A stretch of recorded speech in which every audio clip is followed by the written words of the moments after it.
Speed's very much alive. We're coming up to 80 knots already. Ease the nose wheel pressure there.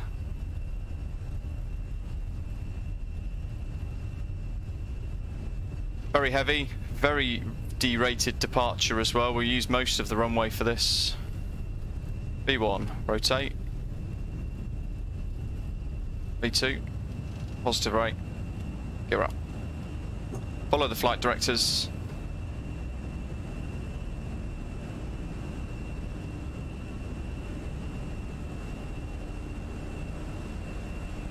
And passing 1,000, let's go autopilot 1 on. Meaty indeed. I do love the sounds on the Fenix, they are pretty cool, aren't they? Let's go over to flight plan mode now on the MCDU. Lever climb.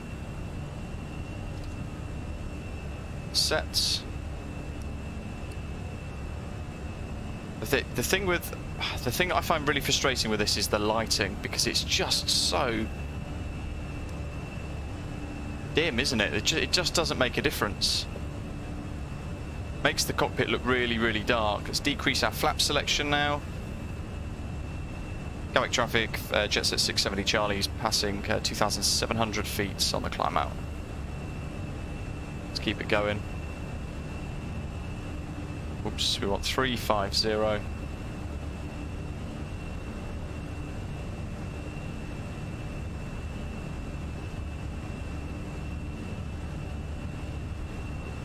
You can disarm the spoilers.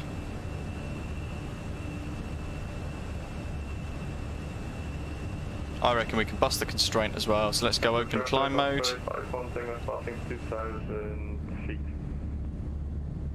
I've fiddled around with NVIDIA filters for today's live stream as well, so hopefully you notice there's some slight differences with the way it all looks. In fact, let's go outside to drone camera. It just looks so crisp.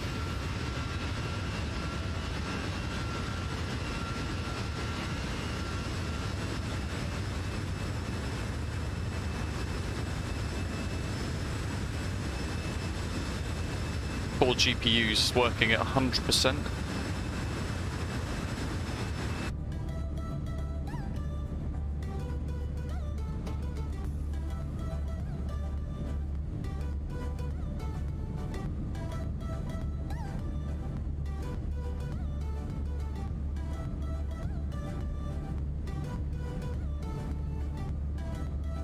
David, hello buddy, saying thanks Luke, appreciate the shout out for VSR. Also has messaging via vPilot inbound at present, working on outbound. That's pretty cool. I don't really know how it works still. We're kind of like working it all out and getting used to how it all works really. It's very new.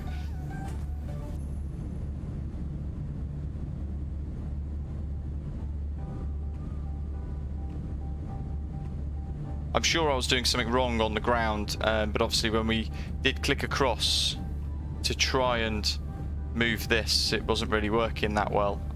It didn't take our frequency and actually put it into the aircraft. Zato, thank you. Nice job with the filters. Yeah, I think Streamlabs, or at least the way it's uploading into YouTube, might perhaps be causing a slight issue for you, because it was a bit bumpy, wasn't it? I think on the frames there, but it was smooth on my side. Interestingly enough, I just noticed it on the control panel for YouTube, it sort of lagging on your side of the stream, so a little bit strange there.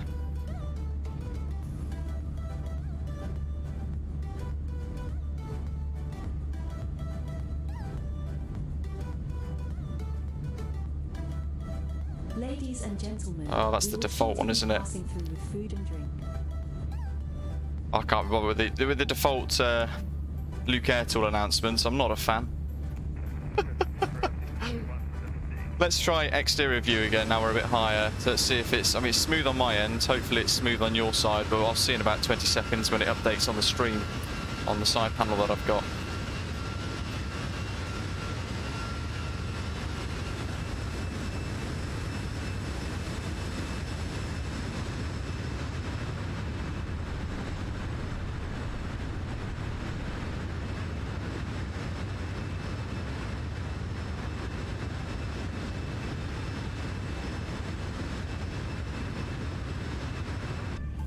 We get like what odd little spikes. Where we're through 10,000, so let's be good here. Let's turn our lights and signs off.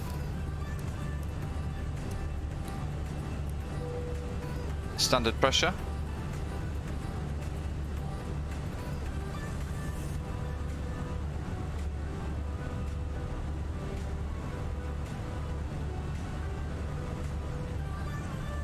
Accelerating away up to our sort of climb speed now, around 280 or so knots.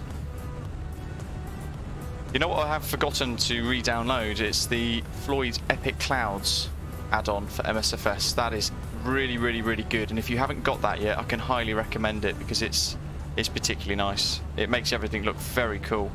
Rohit, hello. Have I tried self-loading cargo? No, I haven't, to be honest. It's a payware add-on that I wouldn't necessarily bother with, to be totally frank. Luke Airtool does it for free. So, oh yeah, it's a Fenix thing, I think, or maybe it's part parcel of the sim thing as well. But with Fenix, I just feel like lighting doesn't do anything. You can turn the display, oh, brilliant. I'd like to be able to turn it back on again though. Oh, there we go.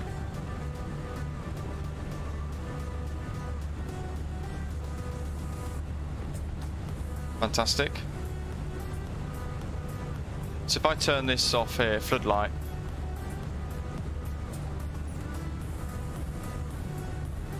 Makes a little bit of a difference, doesn't it? But it's not that bright. The lights don't really do much. That's one of my things that I find quite frustrating with Fenix. I guess they get around it because they've left this as the default view, which is utterly useless because you can't see the displays. And again, that's yet another thing that I want them to fix. Can GSX be used with Fenix? Night Shadow's asking. Yes, it can. Cubit, welcome.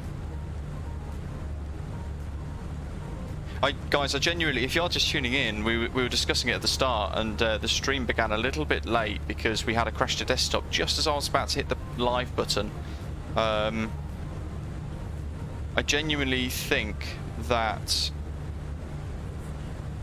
GSX isn't to blame for these crash to desktops that we're all getting. I'm thinking now that it's, and certainly there's a lot more anecdotal evidence on it on the MSFS forums as well. I'm starting to think now and really believe that it's an MSFS, maybe a live weather issue or a server-side issue on MSFS crashing the sim, and actually just pure coincidence and unfortunate timing that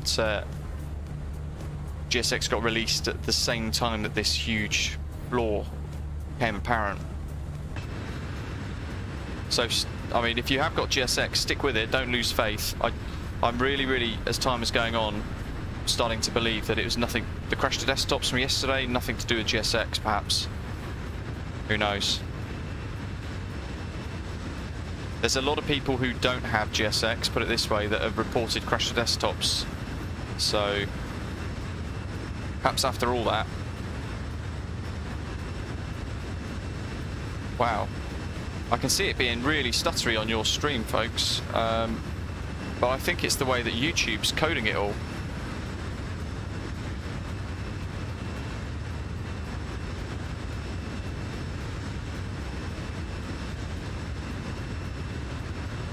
It doesn't like outside view, does it? I'm trying to see if it stabilizes a little bit, but we get back into the flight deck and it's happy as anything.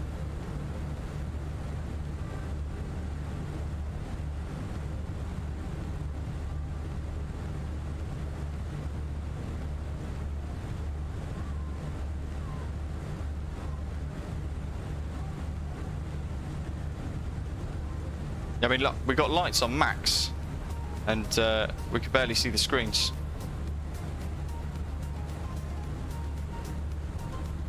Too Trippy says, I've noticed a huge drop in performance on specifically the 12th of August.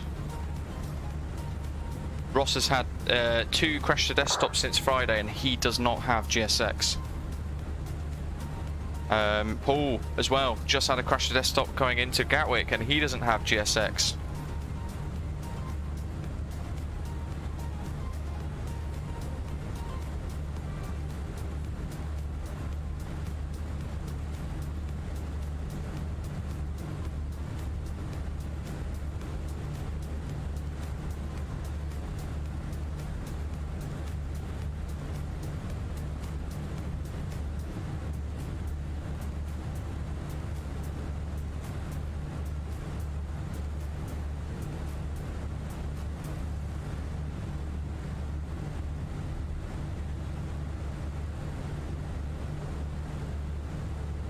You could put the shades down and help your screens a bit. I'd rather just have it coded so that it works nicely, if that makes sense.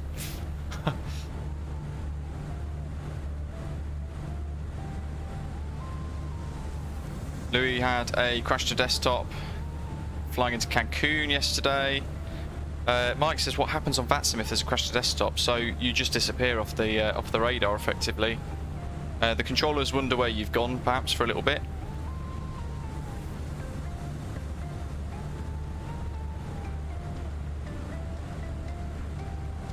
PT, I'm glad it's not just me.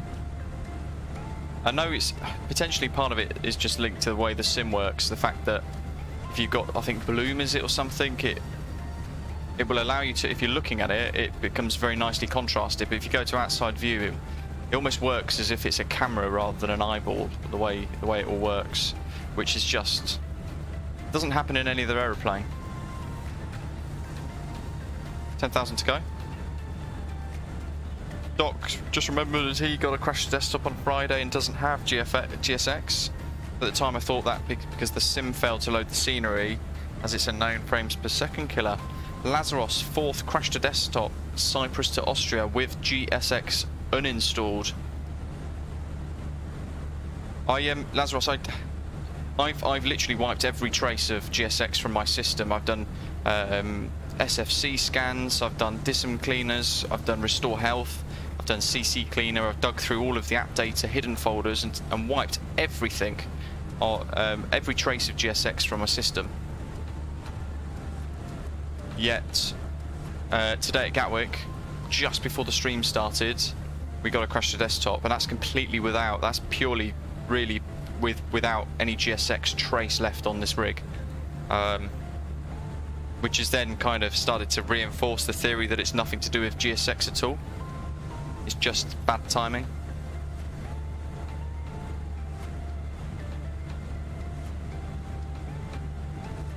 Liam, what you're saying you haven't had a crash to desktop with live weather still switched on, but what's your system spec? Because people need to understand for troubleshooting, those that are having a great time and not having any of these issues need to understand what spec they've got in comparison to people having crashes. It might be an AMD versus NVIDIA GPU issue, for example. I've got NVIDIA. Could be a really bad graphics driver. Could be anything at this point. Aerodynamics, likewise. MPS Gaming's done the same as us, but has also downgraded his NVIDIA driver version. Interesting. What have you downgraded to? Just the previous one, or another one?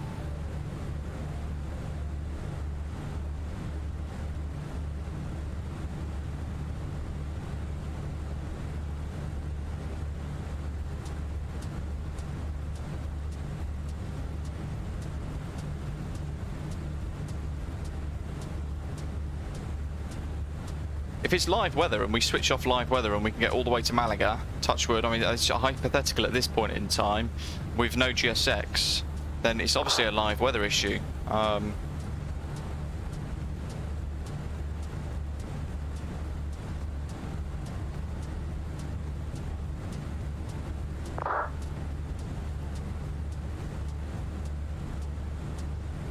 Someone suggested on the forum, the MSFS forum, that it's due to preparations for the next update to the sim, i.e. sim update 10.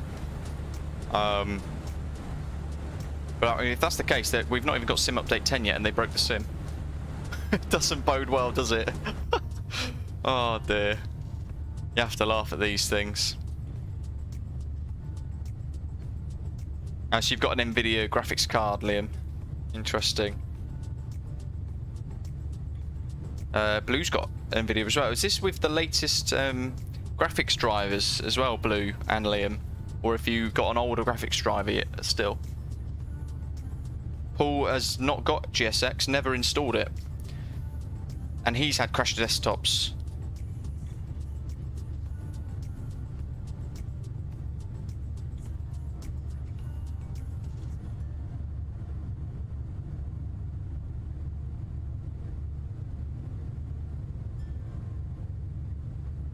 Anubis has just completed a flight with GSX but has disabled all online features in the sim.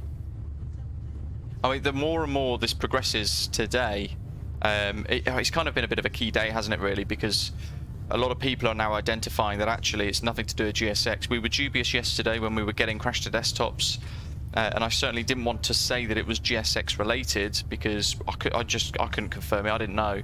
It certainly seemed that way though because we were using it and we had it installed. But it's such a sudden change. It would be a real shame if GSX has been released and all of a sudden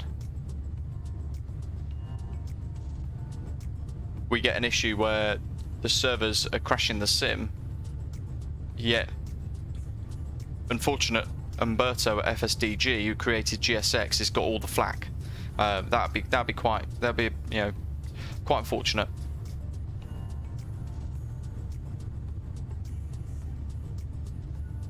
Which is exactly why, for those of you who saw my post yesterday, I've had a bit of criticism for it, which is, I understand it, I get it.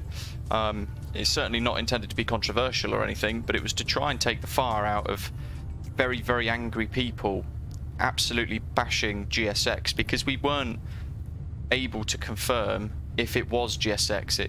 It of course was the only thing that people had perhaps changed prior to the crash to desktops, but now yesterday we were suspecting there was more to it, and then throughout this morning it's become even clearer that in fact it's more likely that it's nothing to do with GSX after all. It was just pure coincidence that it's released at the same time. So that's why I was kind of trying to use that post yesterday to exercise a bit of patience perhaps and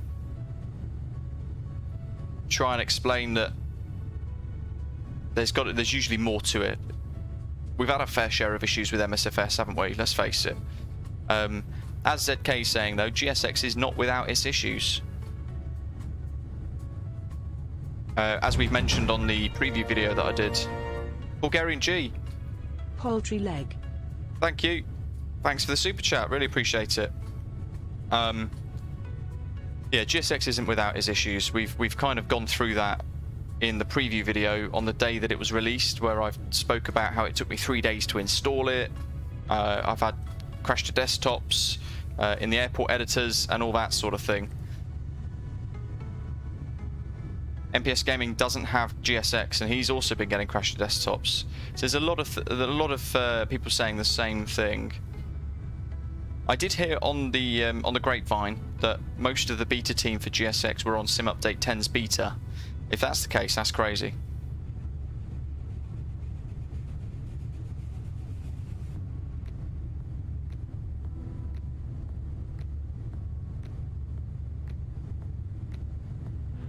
Neil's saying, GSX might not be to blame, but I still want my money back. It's supposed to add to the immersion, but does the opposite.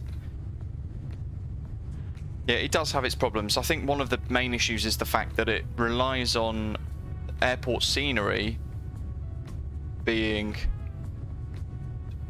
sort of created or edited to work with it. So there needs to be profiles for each airport. Every stand, for example, needs to work just right to offer that proper level of immersion with it.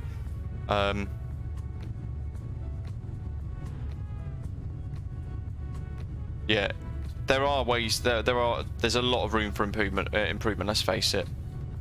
But for what it offers, I do genuinely quite enjoy using it. I do like it.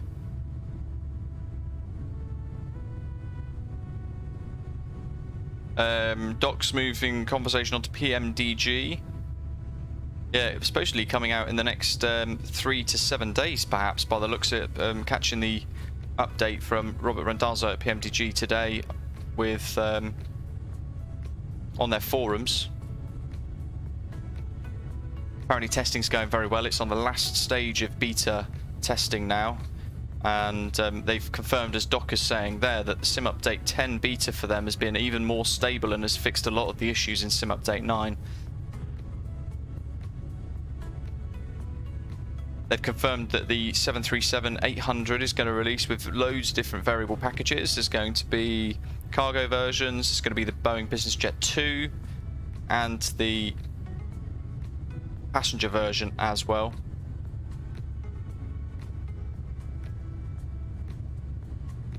I'm hoping, depends on the timings of course, but we will hopefully get to preview it to you guys and show it off.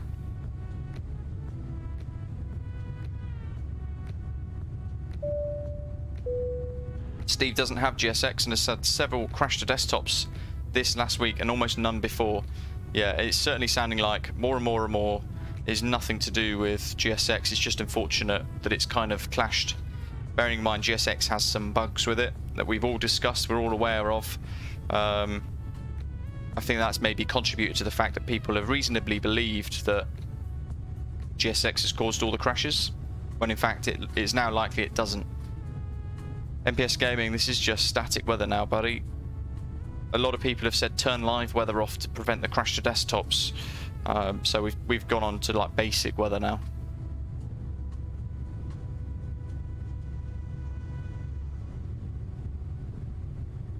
Yeah, that'll be the next thing. PMDG will release the 737-800 and it will cause crash to desktops, and then they'll get some blame as well and quite a bit of heat for it.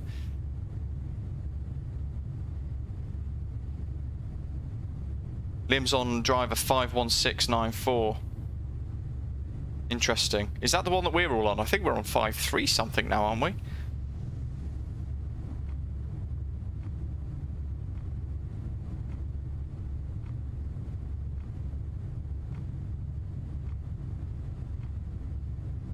Let's have a look at our progress on Volanta, shall we? There we are. Setting south at the moment, tip of France, just off the left wing. We'll have a look at that in a second. We're just overflying Sark, and just below us is Alden, Guernsey, Jersey. Tipping over Brest radars sort of airspace, and then we're going to be over the Bay of Biscay before heading over Santander. Passing just to the side of Madrid, and then heading down into Malaga. We've got the new freeware scenery for Malaga that we were supposed to use last week to go and enjoy as well. So it's a terminal that's been created by Cocolada in the live chat, and also the Makipesa scenery improvements for Malaga as well.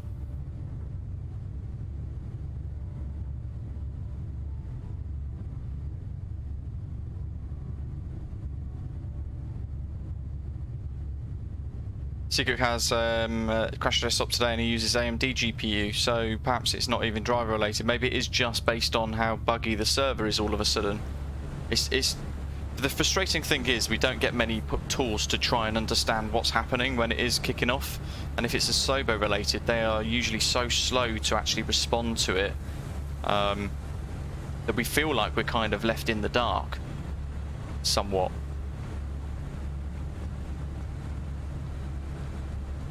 Fabio says, I don't have VATSIM. Do you think VATSIM's causing this? It shouldn't be. I'm not sure.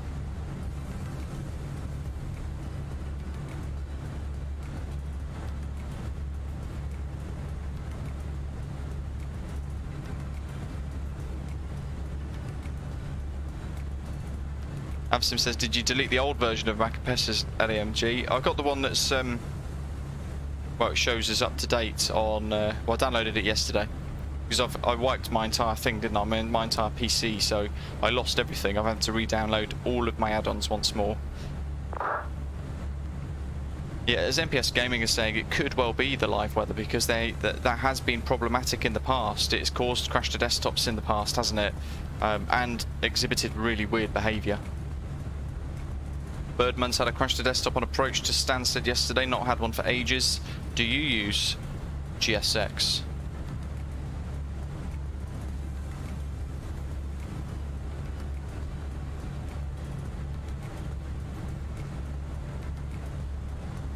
Right, Sasha's still struggling with that.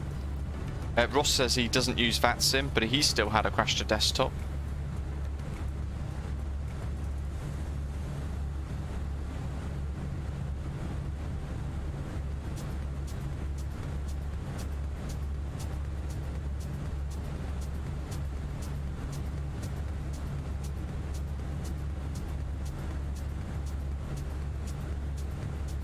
Right, 2 seconds, Sasha. Let me just try and do something here to... How do I do window capture? There we are.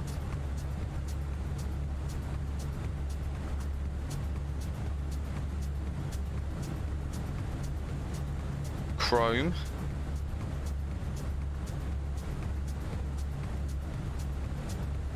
Right. Sasha, this is the link in the live chat that's pinned, right? And as I was saying at the start, on the right hand side on the column, releases, public beta, click it, goes to another page, and then you just click this one here, VS Radio Toolbar beta.zip. It's only 15 megabytes. Keep an eye on this page, folks, because as it's updated, you can sign up to GitHub. You click the little bell there, and it will give you an email to say that it's been updated or changed. Because it's a public beta, it will be updated over time, and you want to enjoy all the latest version of this. Really gives you the description, tells you how to use it. Make sure you read through this getting started stuff, otherwise it won't work. And then it talks about vPilot integration. Important requirement for messages from VATSIM. Server integrates with vPilot using a plugin DLL. Needs to be copied to the vPilot plugins folder.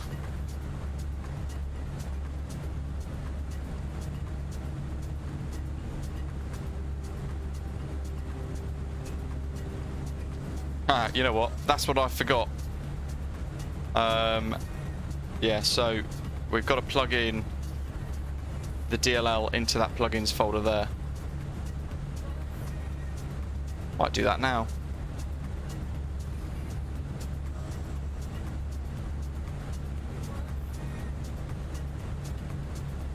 So, where is it?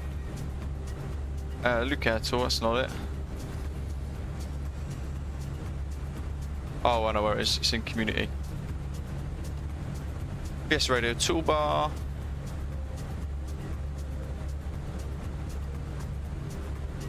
VSR plugin. So we want to copy that. And where is my vPilot folders? VatSpy. It's probably in documents somewhere, isn't it? vPilot files. To make sure this is correct. No, stand by. Cut. So C, users, app data, local, vPilot, plugins, paste. And then what it says is you want to stop and start vPilot. So we will log out, disconnect, close it. We'll reconnect. We know we're on Unicom at the moment, so it shouldn't be an issue, and we're not exactly changing location or anything. We will connect to the network. Make sure we've repulled our thing there. And then up here, let's see what happens.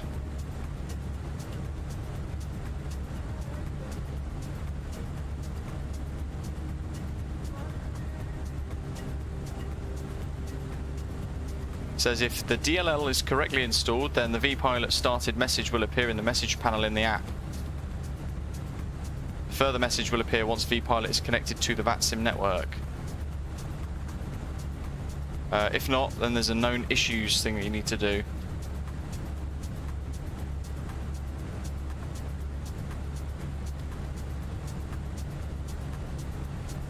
Which is in a security thing. So you've got to follow the setup basically to make sure that it all works nicely for you, otherwise it won't. It will just cause problems. Or it might not work as intended, but it is, once it's working, it's for those of you especially that likes to security.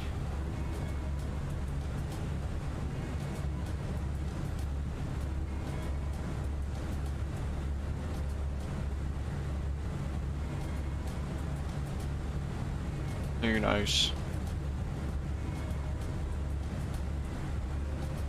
Let's tune to somebody.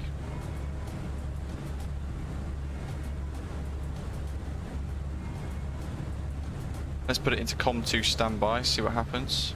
12485. No.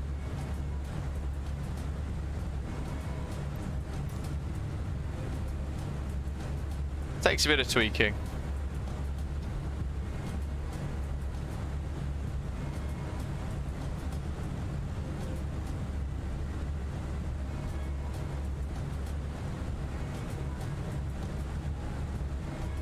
Mark, yeah, GitHub isn't the most intuitive thing. Ah, Cocolado, have you had a crash to desktop?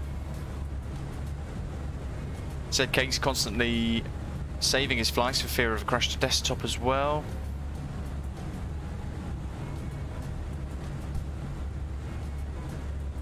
Fabio saying, do you guys think GSX P3D is conflicting with GSX Pro? I don't have P3D, so don't have that myself.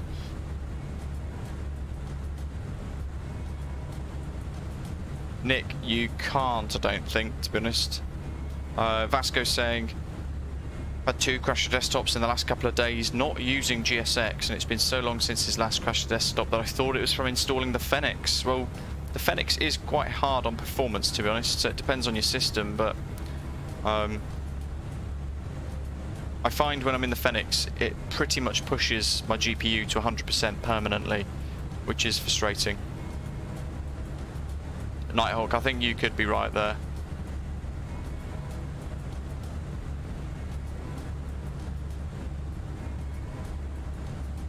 Automator, good morning. Hope you're okay.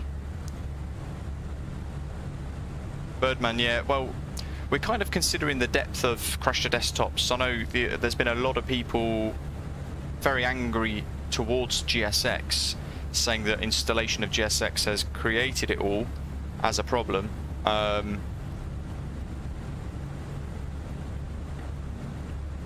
But we've heard more and more and more over the last 24 hours, 48 hours almost, that there's a lot of people without GSX that is crashing the systems, crashing the sims. So what we're doing now differently today, we spawned in originally with live weather switched on. Just before the stream started, it got a crash to desktop, and that's without GSX installed. But we had live weather switched on.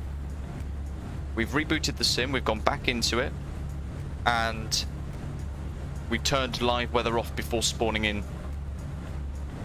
And so far, touch wood, we've been able to get a quarter of the way there. If we get all the way to Malaga without problem, it's clearly a live weather server problem that's causing everybody's crash to desktops, I would say. If I had to really strongly guess and say for something, it was gonna be pinned down on something. If we can get all the way to Malaga now without any problems, with live weather switched off, I would suggest it's something to do with the server yet again, with weather being an issue. Peter's not got GSX, he's had crash to desktops, had 3 crash to desktops today, Peter has, with no GSX. But were you using live weather, Peter? In fact, while we're here, let me just fiddle around with window capture again.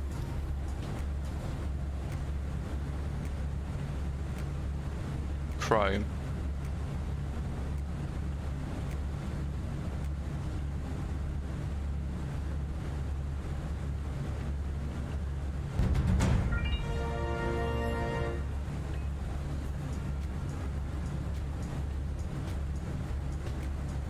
Bulgarian G, thank you buddy, really appreciate the super chat there.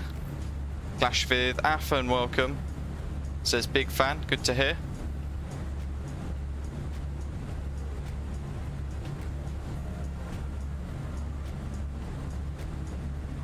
But I'm going to just work at bringing up in a corner of the screen here the MSFS official forums, because we can do a bit of live, we could do a live dive into it, can't we? Why not?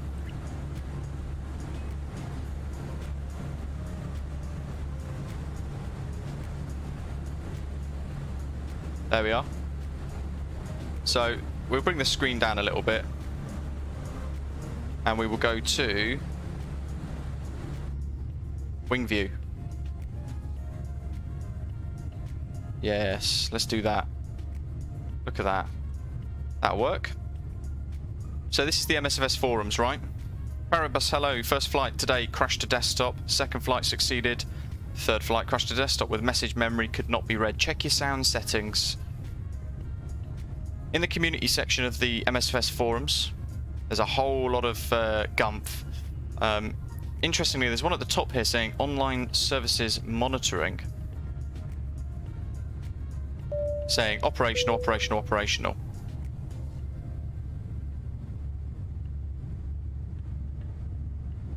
but they're not saying there's a problem yet.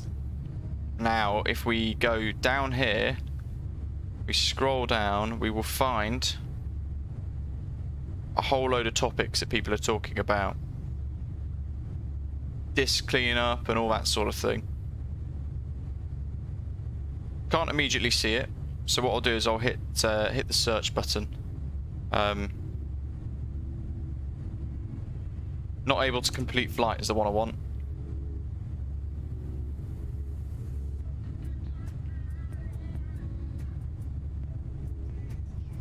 Trying to find the link that I was sharing in Discord earlier.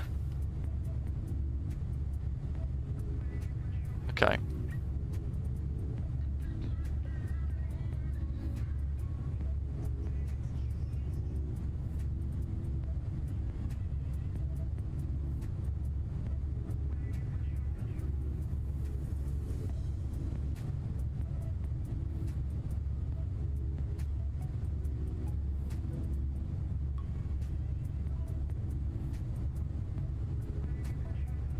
There's a lot going back into December there saying that they've had issues. Goodness me, where is it? It's like it's almost been deleted. There we go. Boom. That'll do. So I've ended up commenting on it today. There's already, bearing in mind this thread was created yesterday, and this is a generic one about crashed desktops, not directly linked to GSX.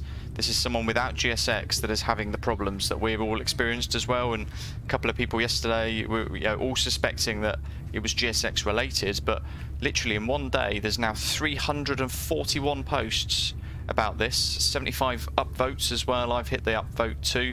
A lot of people saying the same thing, providing their crash logs, telling us about their add-ons and things that they've got installed. A lot of people saying GSX is nothing to do with it.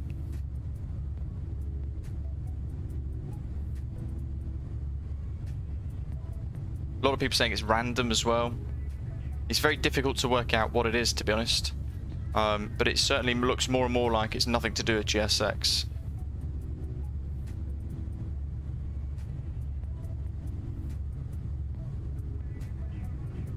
Just a trial with weather off, crashed a desktop after 5 minutes, and therefore that's not that person's solution there, but the person above saying if I turn off live weather I don't get crashed a desktop. After 2 days I can again do flights from A to B without a crashed desktop but with live weather switched off.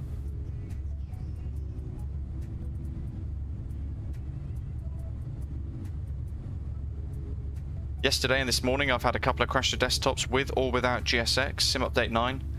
Yesterday came another update of the World Update 6. Maybe this has caused the crash of desktops. Now, that's interesting because whenever I get the crash and I go into the sim, I keep getting a pop-up saying there is content in the content manager to update and download.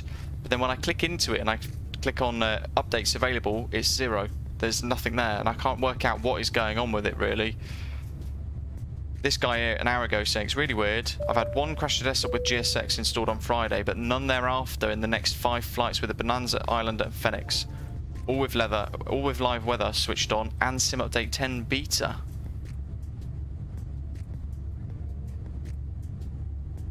Crash to desktop every attempt currently on multiple aircraft routes and scenery. I recognise that picture. He's Fly UK. Is that Lewis? Error from event is always NTDLL DLL. Well, that's the point. I crashed a desktop a minute ago before today's live stream. I should look at the event viewer for it. Let's do a live diagnosis on the stream today. Why not? So Windows logs application. It was pretty much 1 minute to 1, wasn't it, when we got that crash? I don't have anything in the logs.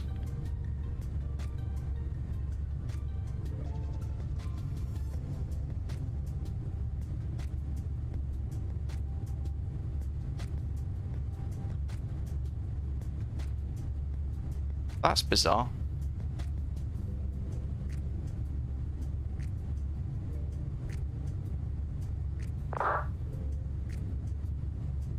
So there's nothing at all in my event viewer logs showing critical errors. 21st at 12:58. What's this one?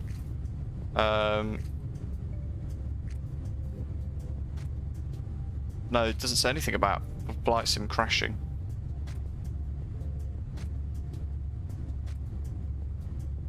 There's a couple of warnings that say the application-specific permission settings do not grant local activation permission for the COM server application with CLS ID. I have no idea what that means, to be honest, but I've got a lot of that. It says application-specific parameter.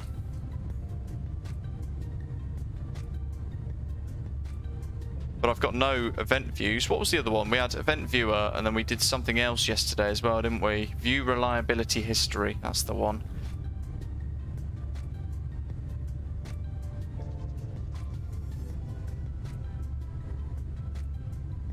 Nothing. It's like that crash to desktop never happened. Craig saying no logs in event viewer for him either, for his crash to desktop. So it's not like I can find this and compare it and say that it's the same sort of problem. Very peculiar.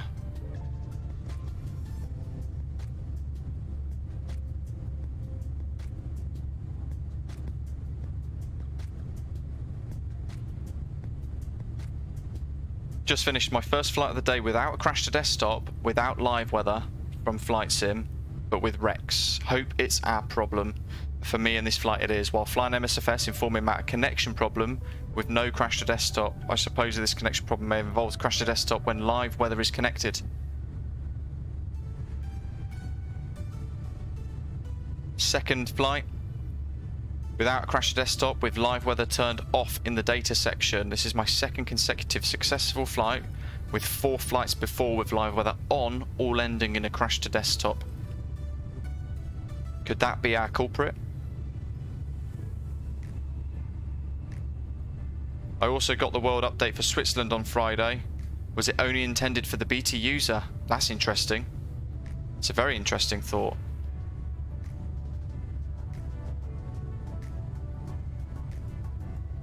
There's a lot of it. You dig into crash to desktop issues. Where is it here? There's quite a few threads within the forums, effectively, all sort of saying the same thing. What this person's referring to here, admin prompt, where'd it go? Somebody just, there we go. SFC scan now, check disk, DISM, online, clean up image, restore health. I've done all that as well. I still got a crash to desktop today. And I've removed all my aftermarket antivirus, so I'm only on Windows Defender, and it still hasn't helped. But I'm on the latest NVIDIA graphics driver, and I was using live weather.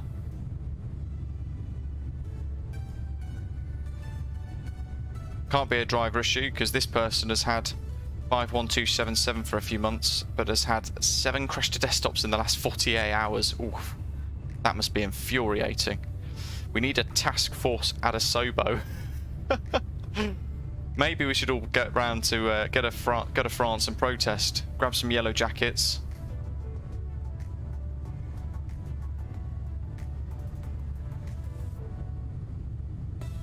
Let's reply. Here we go. No Windows events showing up 1 minute ago. Same as this guy. So Kaiser Kai's had the same thing.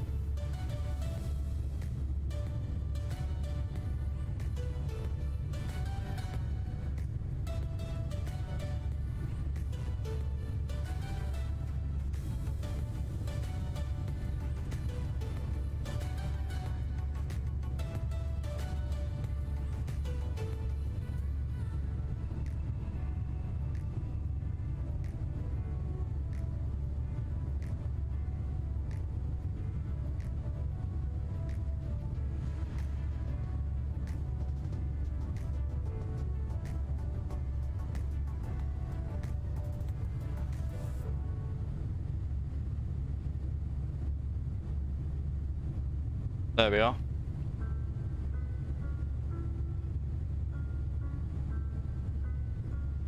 I think the more we dig into it, the more we're kind of realising it's nothing to do with MSFS.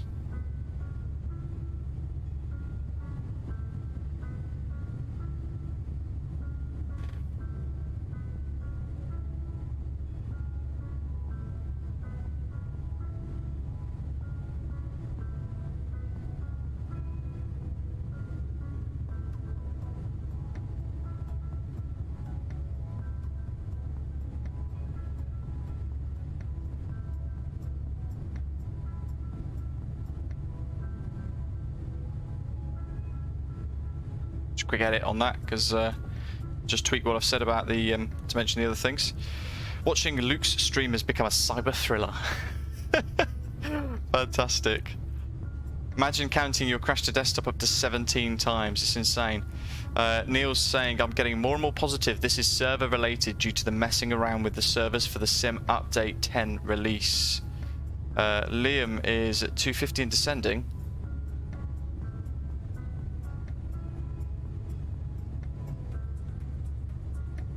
Still got an hour to go, haven't we? God, now I'm gonna have to check Valanta. Where are we? Oh, yeah, we've still got miles to go. Where's Liam?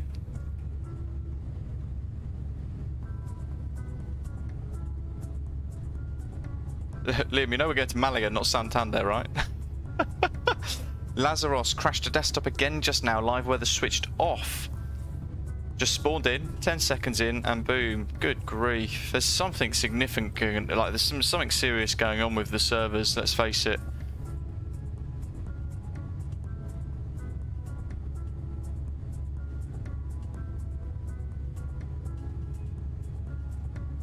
Oh, Liam's switched an engine off, hasn't he? Whoops. Alan's saying, so should I download GSX again? Personally, I think for tomorrow's live stream, we're going to be previewing the new iniBuilds Ibiza scenery. Yeah, you know what? I'm going to download GSX once more, I think. And then turn live weather off and see what happens. Clash with Athens saying, why do you prefer Fenix over A320X? I don't. I like them both equally. This one's really heavy on performance though, in comparison to everything else, and that's quite frustrating. Jeff says, I love the look of the wing fence over the sharklets. It's pretty cool, isn't it? Ross says, I'm on the West Europe server if it helps. Yeah, I'm on that server as well, actually. Maybe that could be part of it. Phaser, like a hacking of a SOBO, do you think? Or Microsoft servers sort of thing.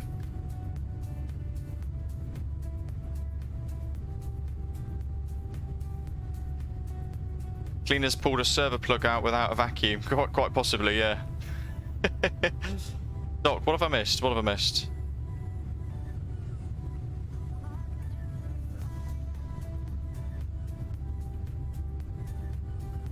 Malteser saying, what airline are we flying today?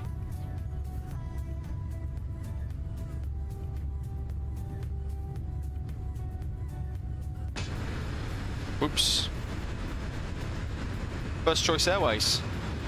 I don't know, I mean, this is probably going to be really stuttery for you guys, again, because it seems to be weird.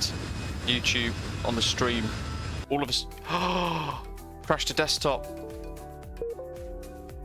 Unbelievable. What is going on with this simulator? Application area. Reference memory. I've jinxed it, haven't I? I've said on the forums... Go away, calendar. Not now.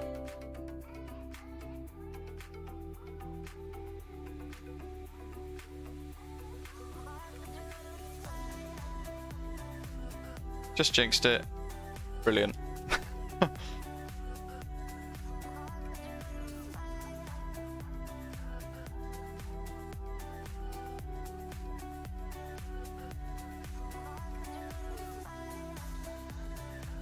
Honestly. I don't get this simulator sometimes. Where can we spawn from now? I mean, it's almost unusable, isn't it?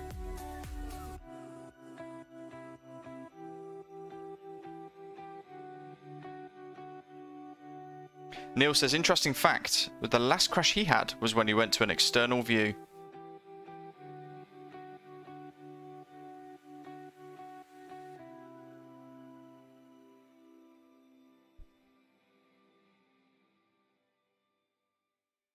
That's not yet, but you know what? Let's look at Event Viewer now and see what it says, because it's actually generated a fault thing, hasn't it?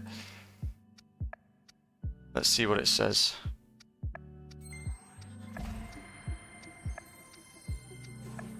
Application. Error. Fly Life Studio again, but that's... Interesting, because, I mean, that crashes because the sim crashes. We established that yesterday. Could it be FSU IPC related?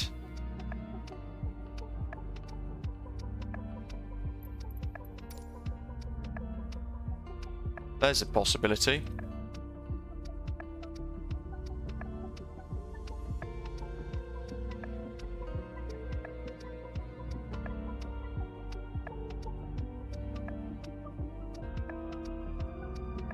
Something to do with FSU IPC there, potentially. I'm not sure. This one here is kernel-based DLL. App crash, not available. App crash, not available. Fly live, fly live, fly live. It doesn't make much sense, does it? Let's face it.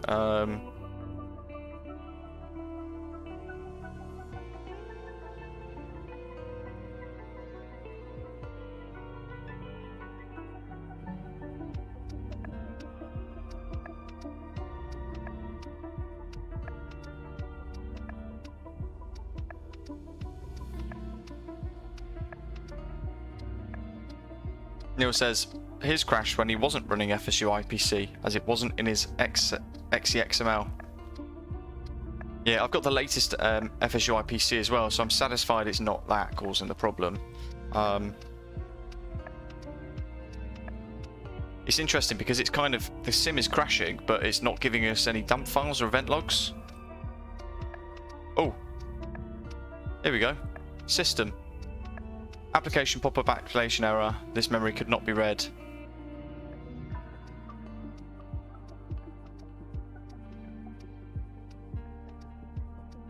That's interesting. System root, system32 config drivers was reorganized with a starting size and an ending size of. Now, what does that mean?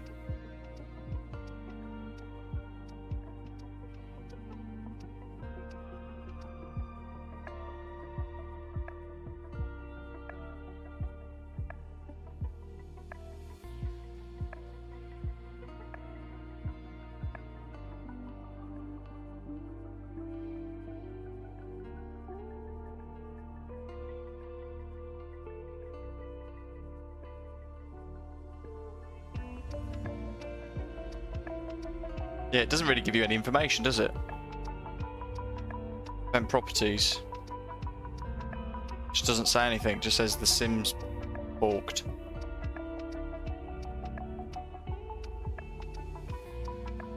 So then we go to, was it event, view reliability history. Application failure, it's just given us Fly Live Studio again because of the sim failure. So it's almost like a false flag, isn't it, this one? Fly Live Studio stopped working. And what it's done is it's kind of hiding the fact that MSFS is failing. Read Carty post in Microsoft forum, it's interesting. Is this the one that, is that the one that we brought up a minute ago? Is this one?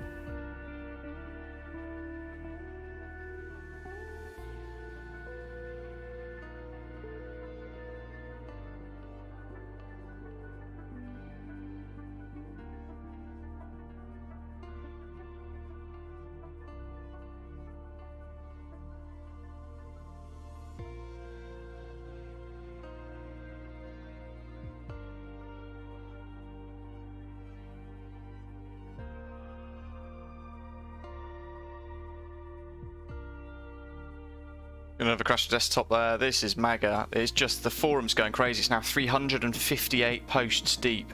Where is Carty? Read my above post, it might help you.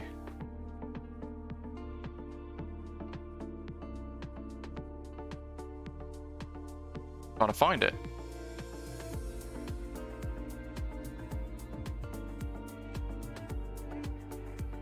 But there's just so much in here, isn't there? That's the problem. Carty, I've just... Oh, where has it gone? It's just moved itself again. Stand by. There it is. So I've just performed 4 different tests. A flight between Brussels and Corfu with GSX and online services, crashed to desktop. Same flight without GSX and online service, crashed to desktop. The same flight with GSX and offline service, no crash to desktop. I then returned to Corfu with GSX and offline service, no crash to desktop. That could be our key. Somebody then said, what do you mean by online services? Does that mean turn off the internet?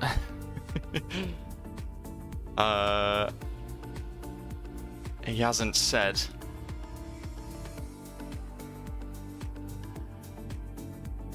You know what, folks? Shall we, while we're live, because it is a bit of a mothball, we could do a shorter hop maybe from Almeria to Malaga or something in the Fenix, but shall we reinstall GSX live? Shall we test this live and just give it a go? I reckon we could reinstall GSX, go through the installation process with you guys live on the channel.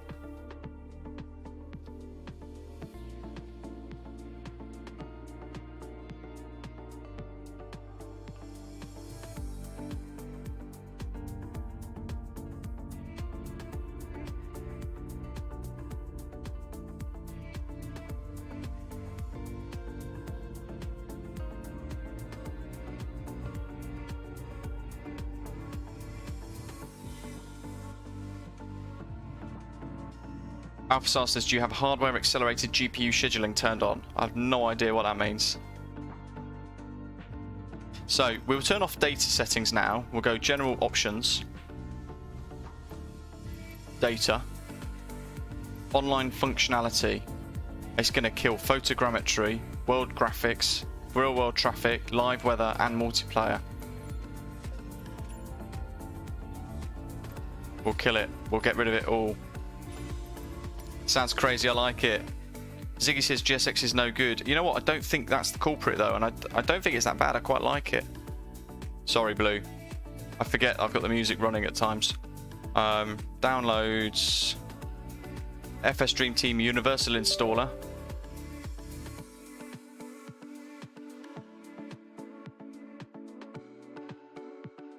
Press next. Let it do its thing. Finish setup. And then it's going to load this, the live updates. And I need to get my special key. So bear with me while I get the product key. I'll hide the screen while I input that as well. I'm sure you guys understand why.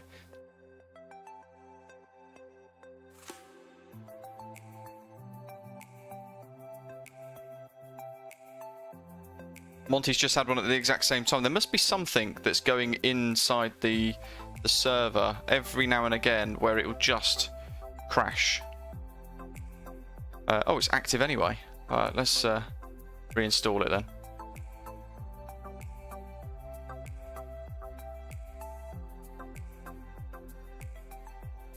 So you'll notice FSDT live update is here on the desktop at the moment. Ignore it. In fact, I'd be inclined to say just hit delete there on the shortcut so you don't have to see it because it gets confusing. Yeah, no Bing imagery is pretty naff, isn't it? Let's face it, the sim is fantastic because of its visuals.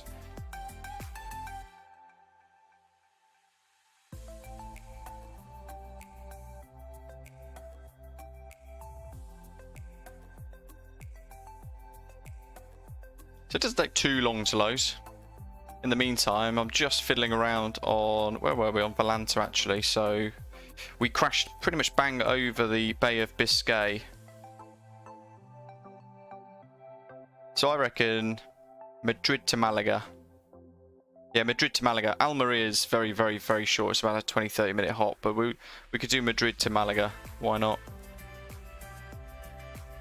For that, I need to make sure I've got add-on linker fired up.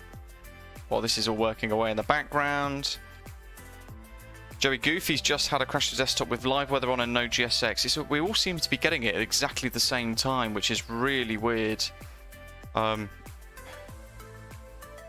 again, with no GSX, but online services switched on, interestingly. So it's something worth exploring again, isn't it? Let's face it. Malaga, Contrail. Madrid. There it is.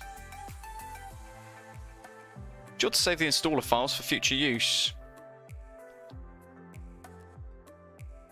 I'm going to say no this time. I clicked yes last time. AlphaStar says just right click on desktop, display settings, graphics settings.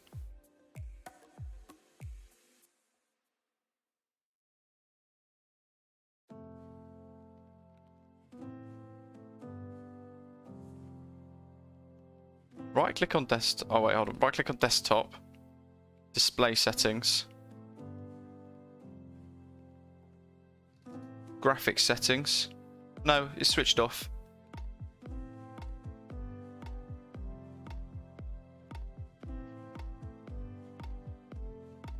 So it's not that either. Milan's still flying. No crash to desktop. What driver do you have installed? Might be that or something else, but just wanted to know. It's the very latest NVIDIA driver.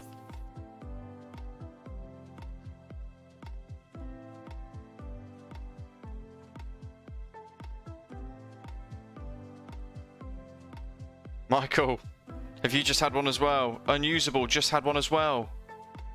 Zato says this situation of crash to desktops is really getting infuriating. Yeah, we got Latin VFR's Miami. Are we all on the same server as well? West Europe and getting these? I mean, we've turned online services off now, so the West Europe server and stuff will be disconnected from that too.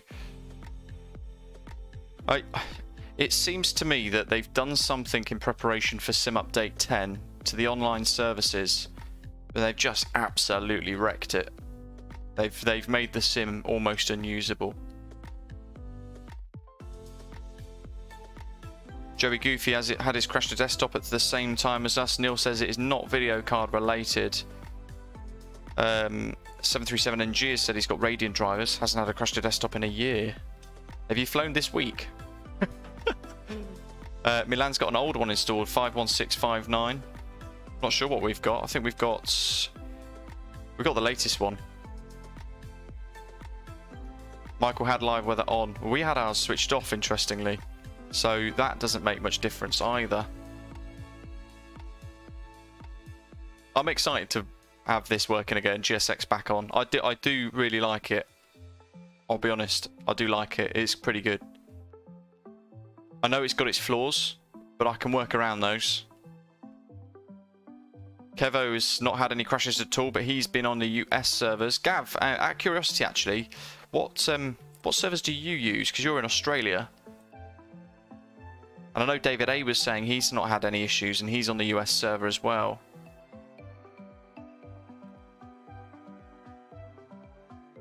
Joey says maybe a crash to desktop report channel in the Discord server is a nice idea.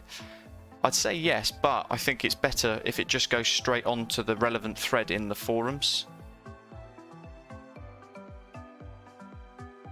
Kevo says I don't have the mini update that just dropped. Actually, no. As Michael's saying, we can be pretty sure at this point the crash to desktop seems to be out of our hands now. None of our PCs are bad in this case. This is purely on a Sobo. I'm inclined to agree, Michael, now. I kind of feel bad for yesterday because a lot of things began to point towards potentially GSX. And I know a lot of other people across the community were saying it's GSX related. It kind of snowballed from there, really. Hayden's just got a crash to desktop as well. Victor, what flaws does GSX have? So, the animations are quite crude. That's something that some people can't look over. I don't mind the animations being a bit crude too much. I don't look into it too much. There's GSX reinstalled. Let's hit update.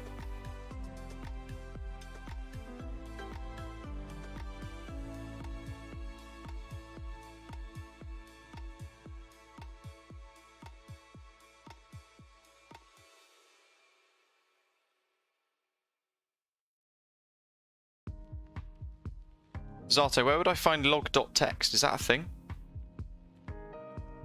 Doc, we do, but the way MSFS works is it uses online services to stream the world around us and render in the photogrammetry and stuff like that.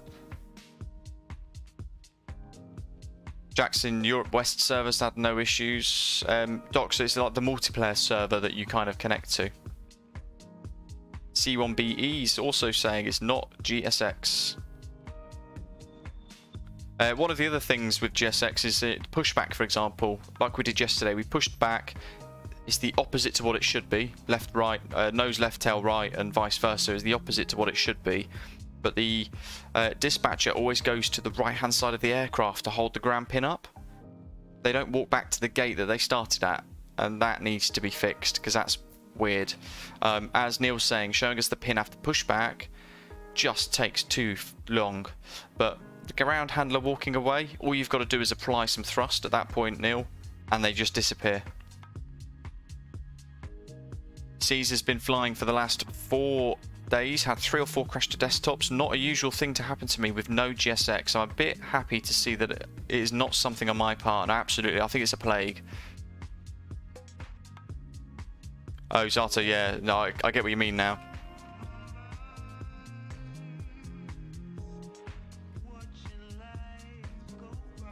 Gonna bring the manual up there.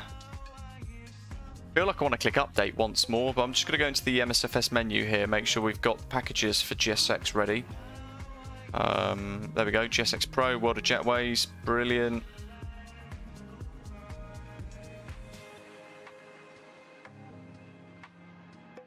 You know what? Gonna go for it. We've got Madrid. Where else could we spawn actually? Instead of Madrid, let's do... No, we'll do Madrid, because then we can feed it back into our route that we were doing beforehand, and hopefully join the gravy train of people. Let's go for it. With GSX now installed and offline services completely disabled, so the sim is going to look disgraceful. It's going to look properly manky, but we're going to throw ourselves back into it and see what happens. We had 1 crash to desktop already today at the beginning of the stream, just before I went to hit live. We've just had another one in the cruise over the Bay of Biscay, if you are tuning in just now.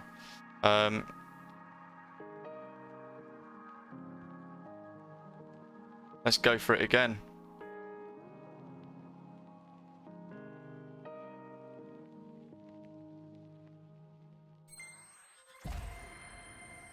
No double music this time, Blue. I've remembered to pause it.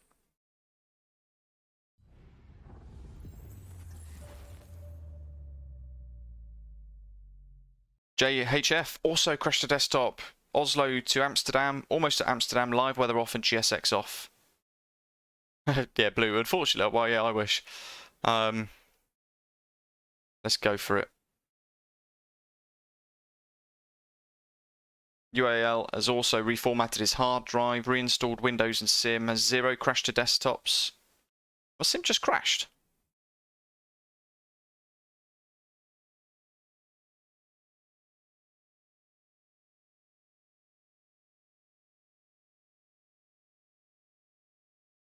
Stand by. Just going to bring up Task Manager.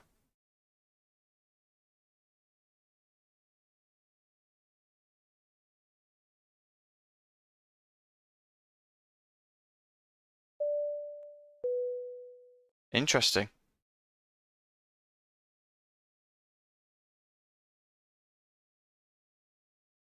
Microsoft Flight Simulator is not responding. Going to create a dump file on this one.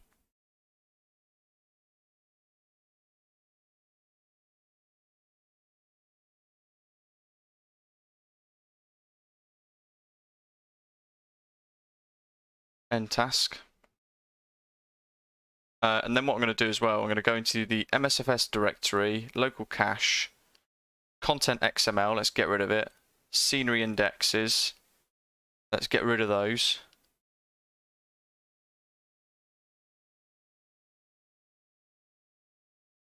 And try again. Dan the man had a crash to desktop flying into Juba in Africa from Egypt this morning. Tried again this afternoon in China and it crashed again. Monty just crashed again. 5th now. Been trying to complete a flight reloading Volanta save and had 5 crash to desktops in 1 flight. Wow. That is not on, is it? It's something on the Asobo side.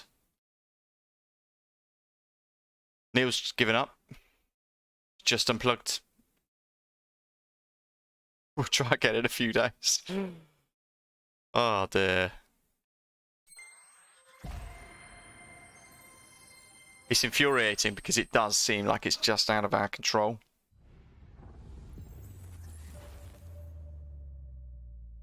Now let's see if we get beyond this Xbox warning screen. This is where it crashed a minute ago. Did I get rid of right, okay, happy days. Okay, so that's 3 crash to desktops now today. While this is booting, I'm going to bring up Windows Debugger. I'm going to find that dump file. Where does it save? Users, me, app data, local. Crash dumps?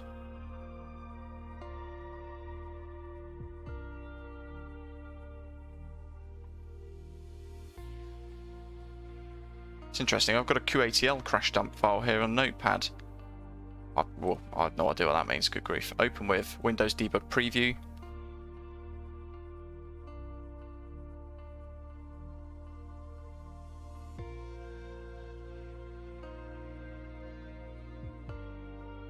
Where does the dump files get saved to? Crash dumps. I thought it was in that folder, but it's not. Roaming.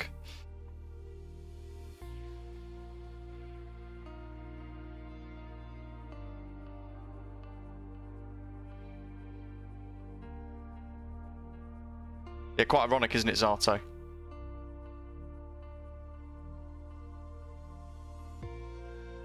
Heyo, hello to you. Sir William, thank you, buddy. Welcome on board, joining us as a gold frequent flyer.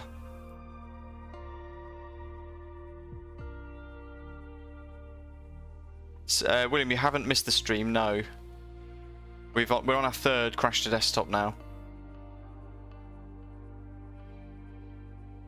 Search this PC. I want flight simulator.dmp. I think something like that. Just got to find where the crash dumps save, and then we can look at the Windows debug view. Then I'm bringing up the QATL crash dump at the moment. This dump file has an exception of interest stored in it. No idea what that means.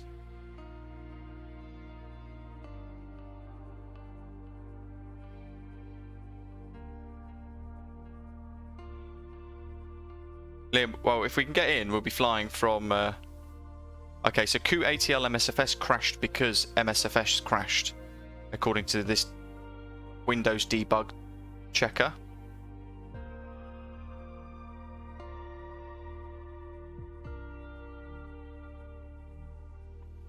God, Mark, could you imagine that? A group action lawsuit against Asobo.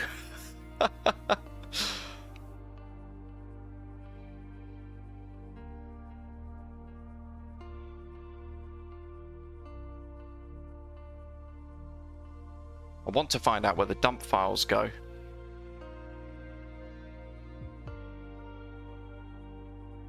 PSV said he's had no crash to desktops there today. Just on my way to Europe's most northern airport. Is that on the North server? The North Europe server, PSV Wally, I think you were saying. I can scroll up and find it. Perhaps using North Europe server. Omar's had crash to desktops on every single flight, then did a files integrity check and 2 files were corrupted and then repaired.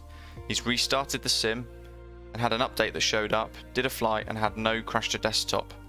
Neil says look in the crew room chat over on Discord, standby. I've found the dump file. Open with Windows Debug Preview. I'll share the screen with you guys once it's sorted itself out as well.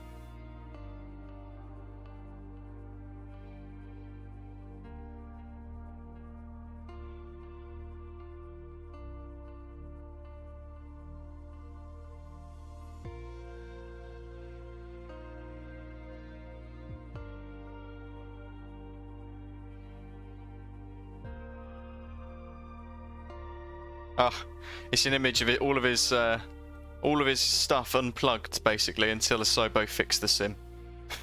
Oh god. Doc, when you're in the main menu on the top right of the screen where you have your username, if you click it, you'll see like West Europe server or something similar. Beeline Pilot's getting crash to desktops all the time as well.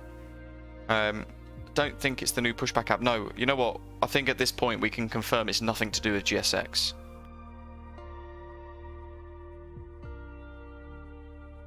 Malaga has approach online. Epic. Hopefully they stay online for us.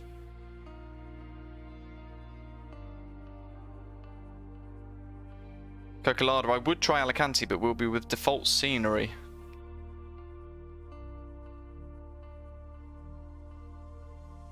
And I'm thinking Madrid to Malaga's a bit shorter. I just want to complete a flight at some point this week.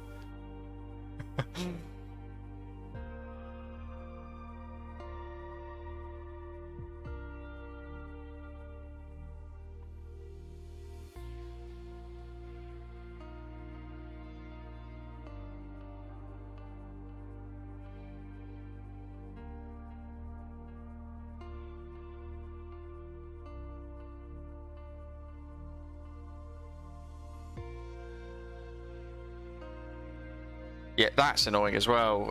Beeline pilot there. So that's one of the biggest issues with MSFS, isn't it? The fact that you can be flying along quite happily, and all of a sudden, the second you unplug something, or a USB gets switched off, or you accidentally move, I don't know, you move something and it disconnects the USB slightly, the sim will just crash to desktop.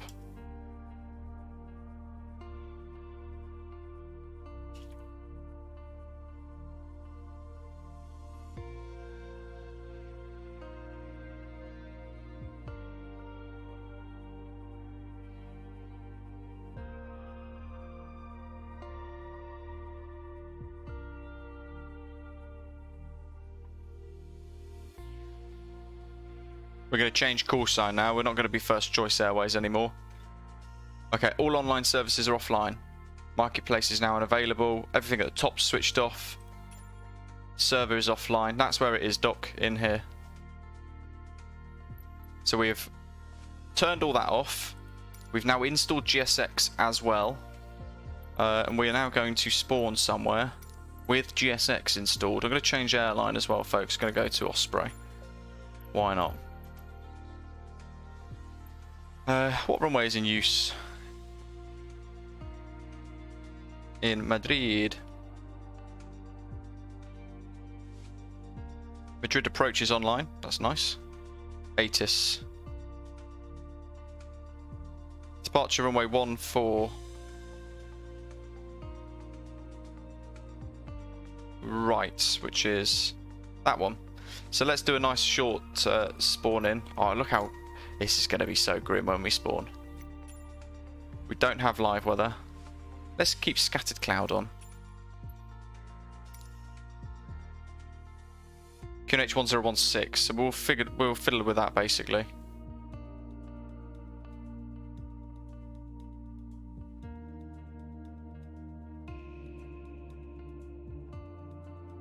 And I can see Craig and a load of other people, Gav, Cocolada, going over Santander at the moment. So if we could time this right, we're going to be departing at a decent time. Oh my god. Okay, no, okay, we're okay. Heinrich in Malaga, hello to you.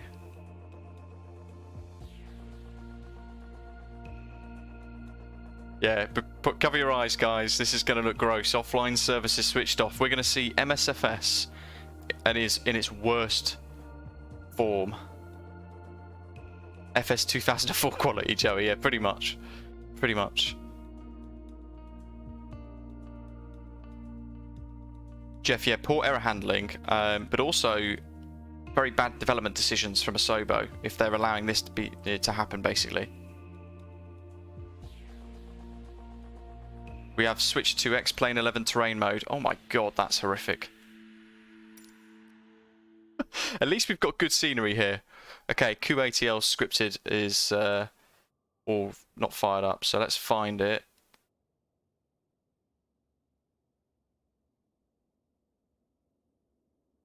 Start QATL. Oh, we've got a debug window. Just close that a second.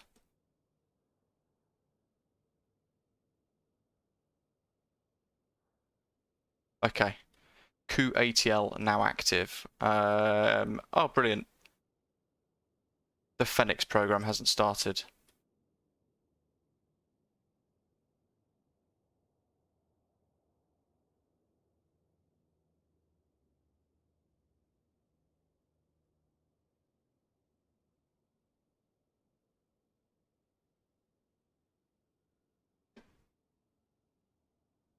Just trying to sort out the Fenix app. While that's happening, the heck was that noise? Oh yeah. Heartbreak. There we are.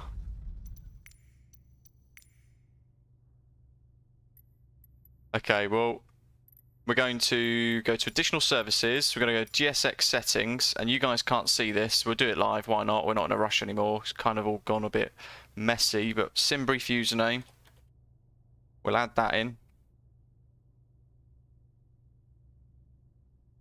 Parking speed for the follow me car. I only want about 10 knots. Parking slow down speed 6.5. Straight push distance. Yeah, that's fine. Detect custom aircraft system refueling. We'll want that ticked there. Troubleshooting. We want enable diagnostic log. We'll apply those changes. We'll do dense passengers. We'll do 20-second increase there. We'll apply those changes.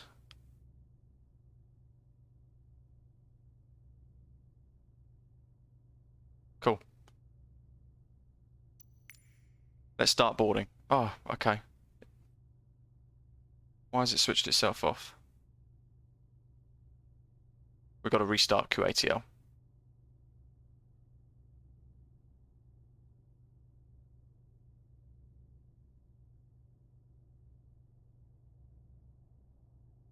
This is where we find out my... let's get the music on.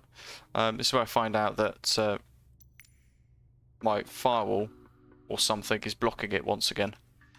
But then I'll show you guys how to do the antivirus stuff.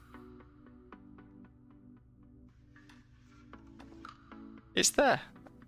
Airport cache loaded successfully. All right. Well, let's continue setting up. This is going to be a whistle stop setup. On.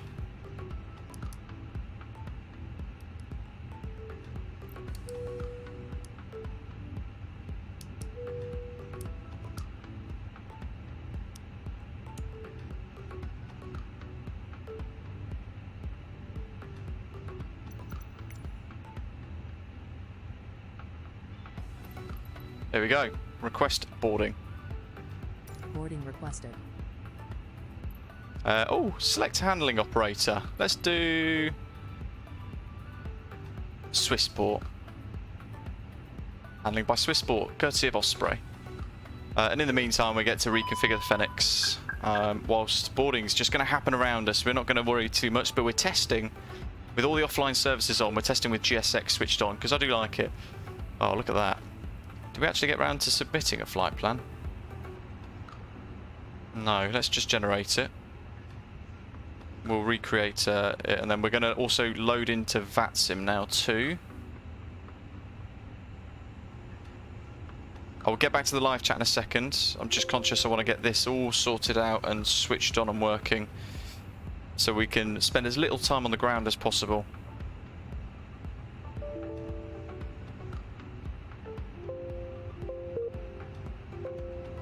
The hell?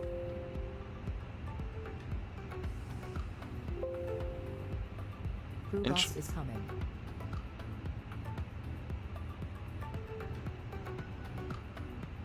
V-pilot just crashed.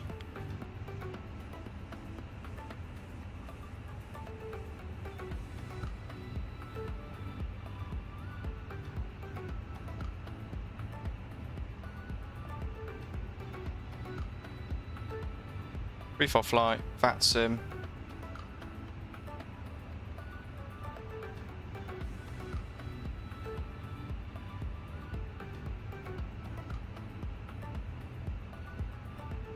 Re-import the new flight plan.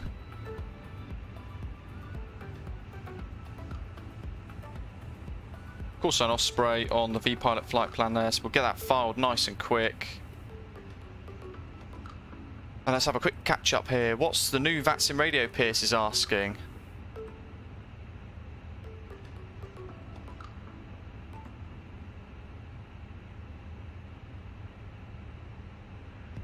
$14. 30. No, that was correct.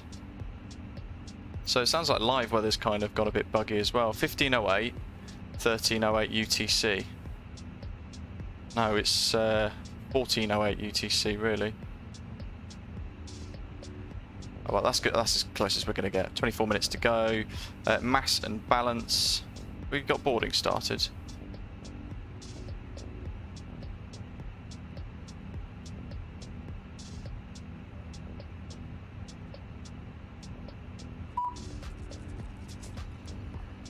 Pilot's boarding starting. Okay, cool.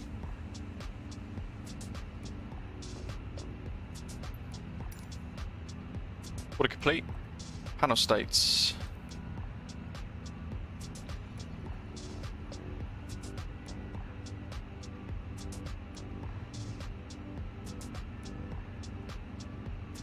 Let's pull this in. RS in 5 minutes. Aculius, hello, welcome. Blue says, Luke is so professional, damn, even in the face of crisis. There's very little we can do about it, that's the thing. If we can complete this flight, I would say, yeah, we need to do more investigation flying with offline services switched off to see if that is the problem. A lot of things are starting to think that it is pointing that way. We were on the West Europe server mark on MSFS. EU West or something like that. Peter's just had a crash to desktop as well.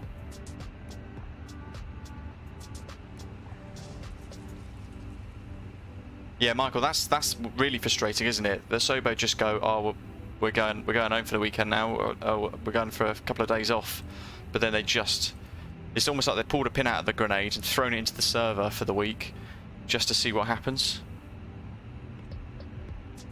And it's an absolute mess. We just want to use a working sim, don't we? That's the thing.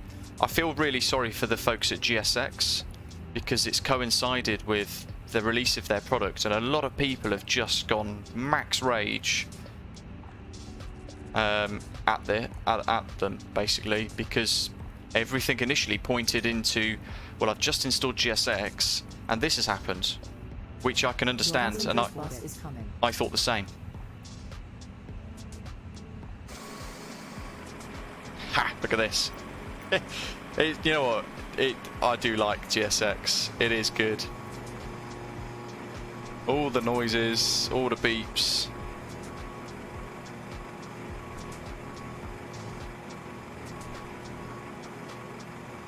We'll do a little outside view there. And I will use the sim as I do anyway. So we'll do outside modes, we'll do all of that stuff. 0 fuel weight. What are we? 52.1 and 28.4.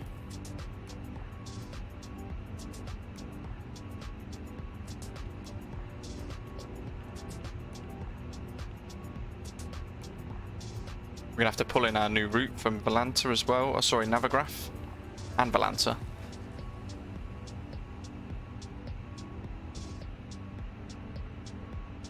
And we're expecting VTB to Sierra departure, I think, at a guess. But it depends what the controller tells us, because we've just rushed straight into this.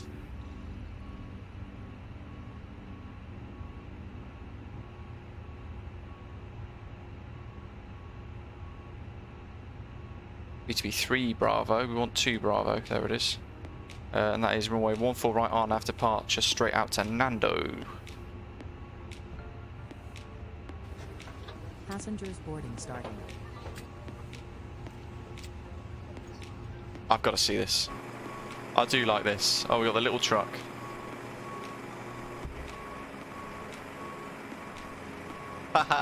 It is good, isn't it? Look at this.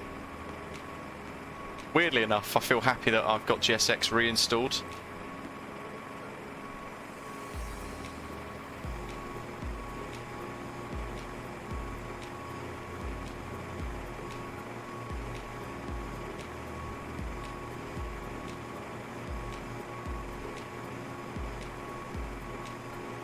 Craig's just had a second crash to desktop. Oh my days. Look at that. How epic. So fuel planning. We've got to speak to Madrid approach 11875. Let's get the where is it? The VATSIM thing back up. VATSIM radio, VSR.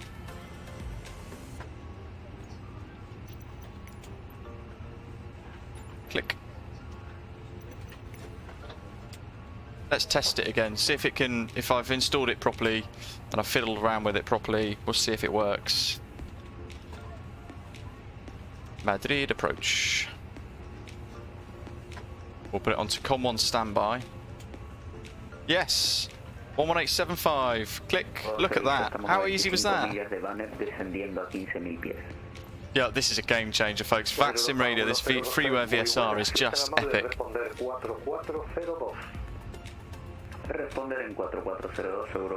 Car brake's still on. We're at QNH 1016. Oops. So I'm going to change the weather here to match the QNH. That's all I'm worried about at the moment, really, just the QNH more than anything else. That's that aligned. Oh, excuse him. One full right departure. VDB2 Sierra. Insert. I hope it was the VTP2 Sierra.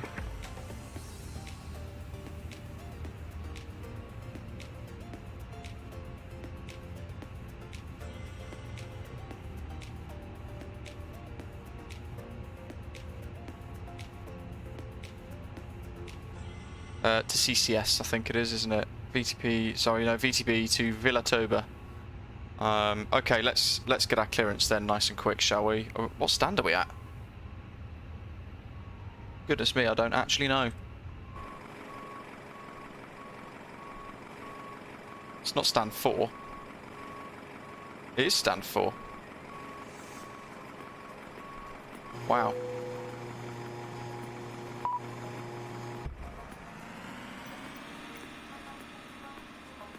Cool, that's still working away. Oh, we got those cargo loaders. Look at that, that's cool. Looks like boarding's done, folks, as well. Epic.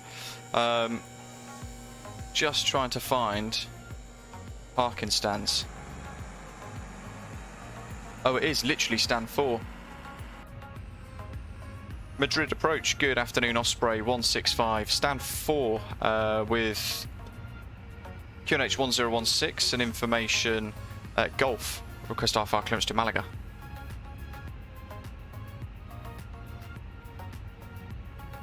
I apologize, your call sign was Osprey? A-firm, Osprey 165. Osprey 165, thank you.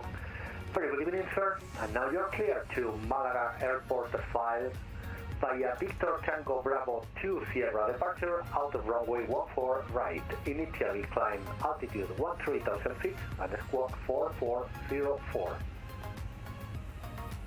Clear to Malaga, Victor Tango Bravo 2 Sierra departure, Villatoba, runway 14 right, initial climb 13,000 feet, 13,000 feet, squawk 4404, Osprey 165. Osprey 165, your feedback is correct. Engine startup is approved. You are on a remote, so you don't need the push. Local QNH 1016, report ready for taxi. Wilco, engine startup approved and report ready for taxi, Osprey 165.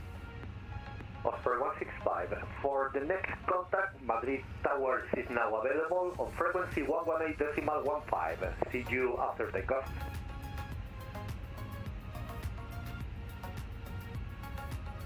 Yeah, Roger, contact Malaga Tower and I'll speak to you shortly, Osprey 165.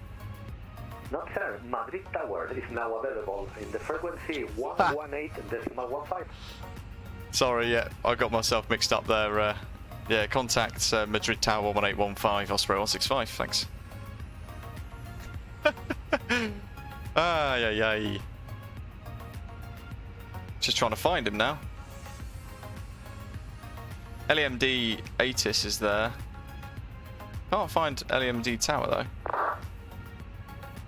on this list, which is interesting. Oh well, we'll change it manually. 11815.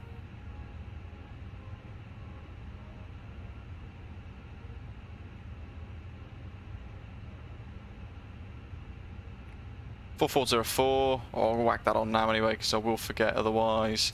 We're going to go to GSX now. We don't even need to worry about pushback really.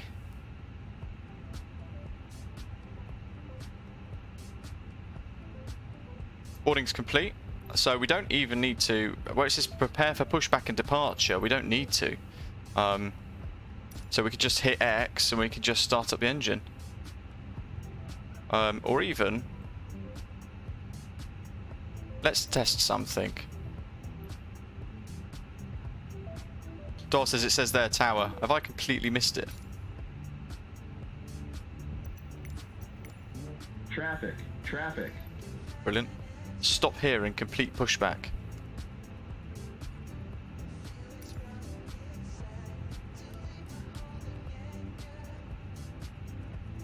Let's put it back onto TARA for now.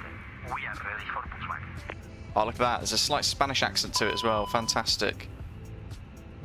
Engine 2 start valve not open. Oh, I know why. Doofus. Let's reset. It would help if we had APU on, wouldn't it? Good grief. Ground services. Let's make sure the doors are closed. Departure checks completed. Bypass pin inserted.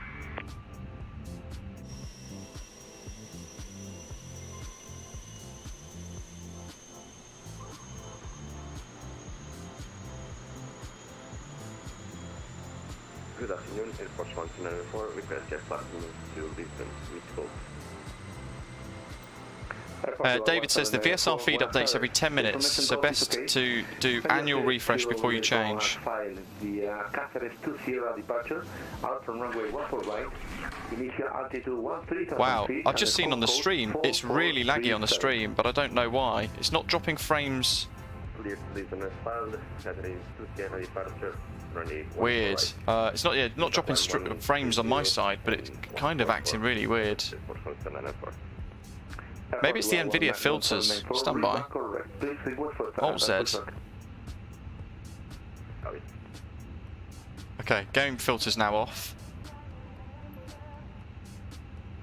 There's LEMD Tower. It was there. Oh dear.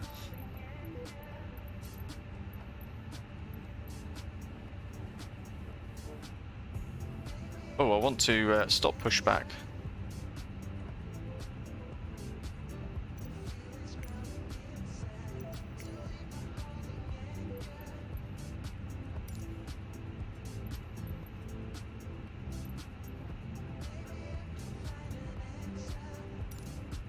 Let's just click that for a second.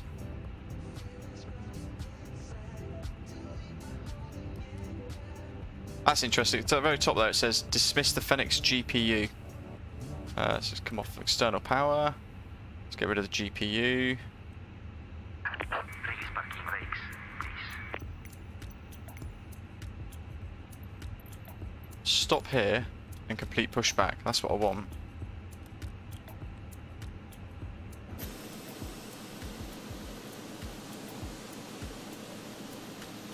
Let's see what happens now I turn the filter off on the stream. Release parking brakes, please. Commencing push. All engines clear. Start at wheel. Oh dear.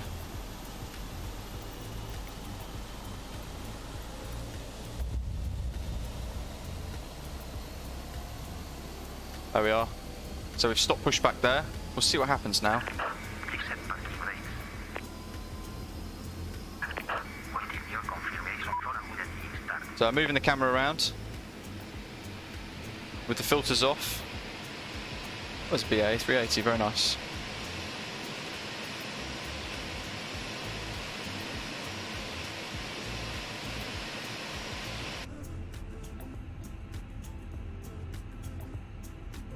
Really doesn't like external view, does it?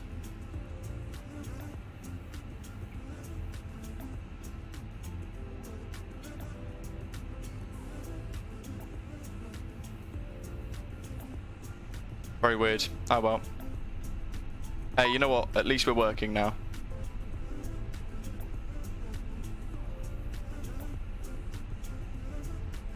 Just waiting for engine 1 to start now, whilst the dispatcher is looking really confused, wondering what's happening. Probably waiting for good engine start. There we are. So I'll click it now. We have a good engine start. You can disconnect. Come on, geezer. We have actually got a good engine start now on 1 as well.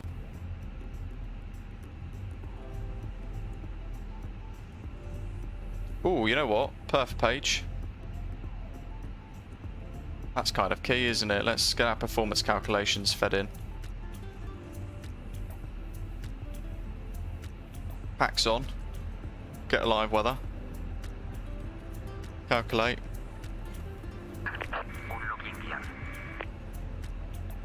Oh yeah, what does that mean though?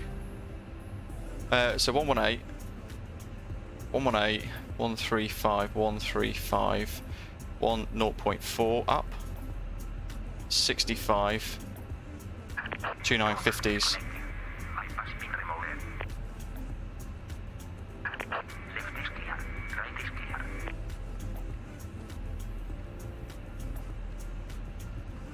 135, 135. You know what? I'm happy to have GSX installed once more. 0.4 up. Wowzers.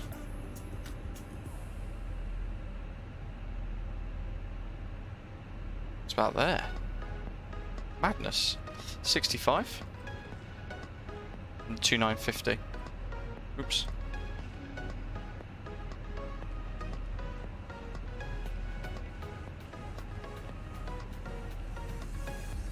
I like the fact that we've got regional kind of accents of English added into this. I think that's quite remarkable.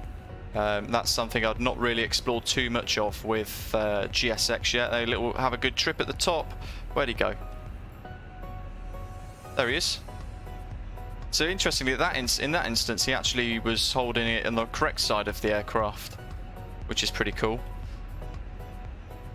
We want flaps 1 plus F, we want taxi lights on, engines 1 and 2 are both on and stable. Let's go ignition mode norm, and we're going to now turn the APU bleed off. APU off.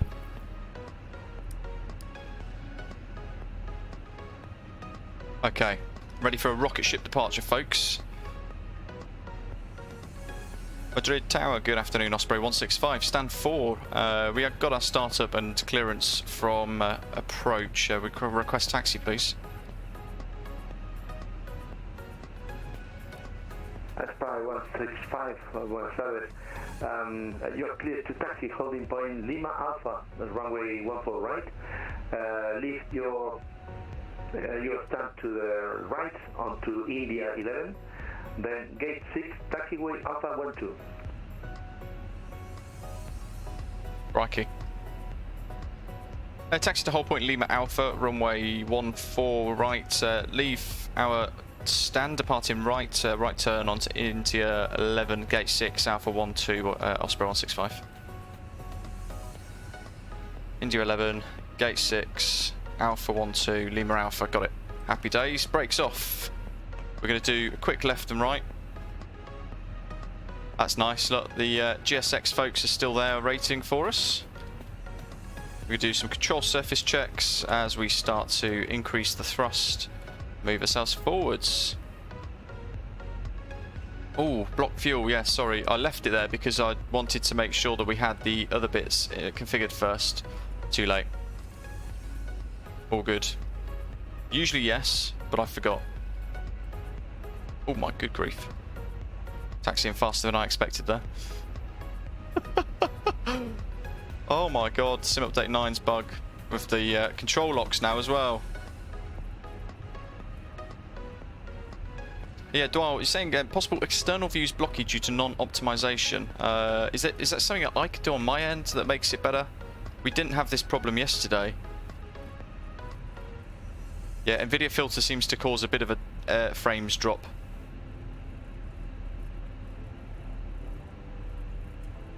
Gate 6. I do like Latin VFR's Miami scenery. Sorry, Madrid scenery. It is really nice.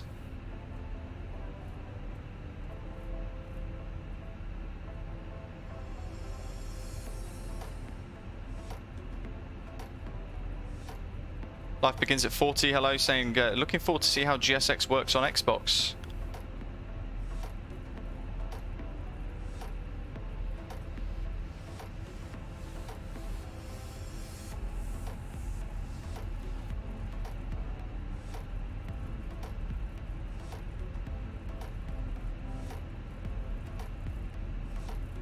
Just clearing down event viewer and all that sort of stuff at the moment. Windows debug, for example, as well. Getting rid of the Fenix app.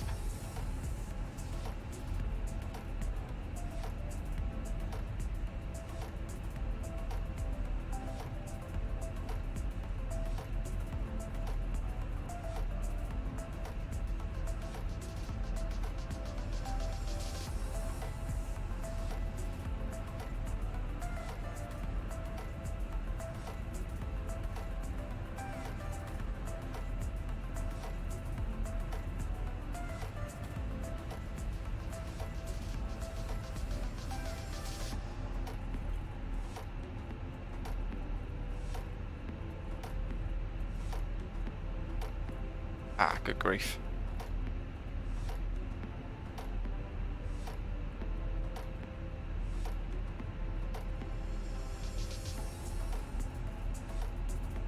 Make sure your graphics software is updated. It is. It's all up to date.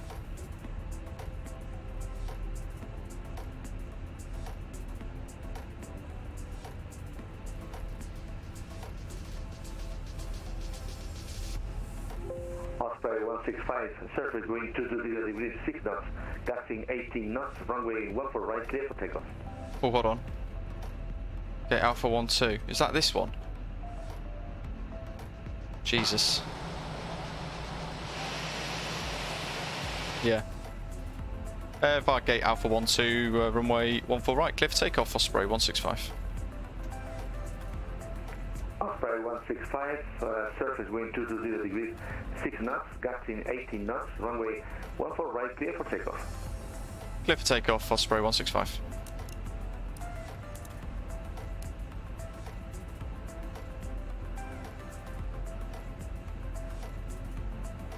I think we're all good. That's Econ Memo's no blue.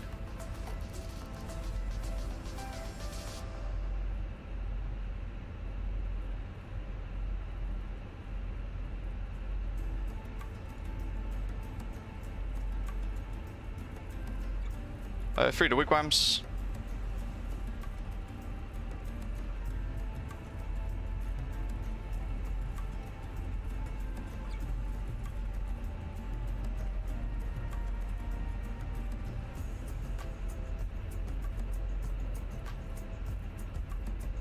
Keep this running.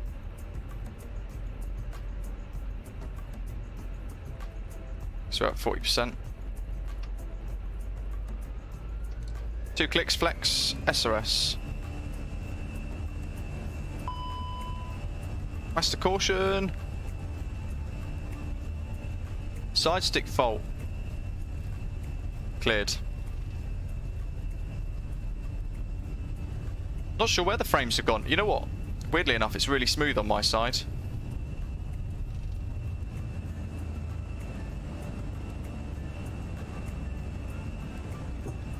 Gear up.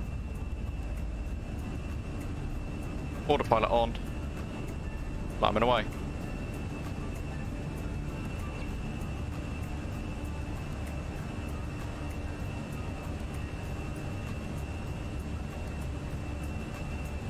So my CPU's at 55%, my GPU's at 57%, my RAM's at 40%.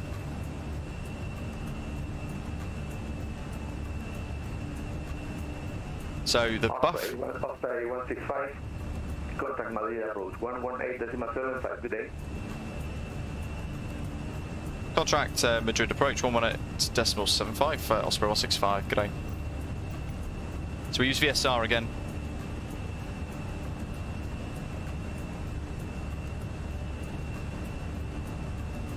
Madrid approach, we can just put it onto COM1 standby, flick it across.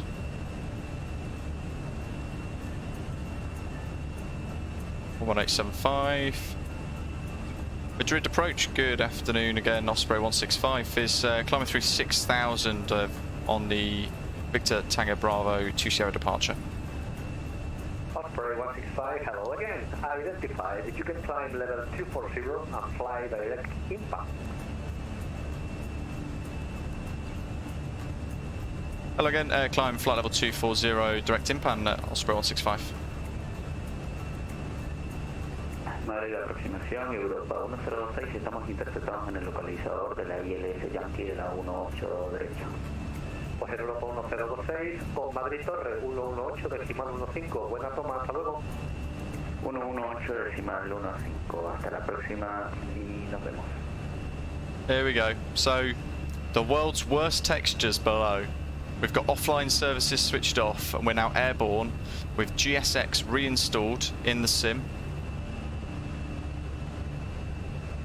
But Nubrix, we had problems without GSX yesterday. On the first leg, remember, we departed, and the external views, we were having really blocky, weird behaviours.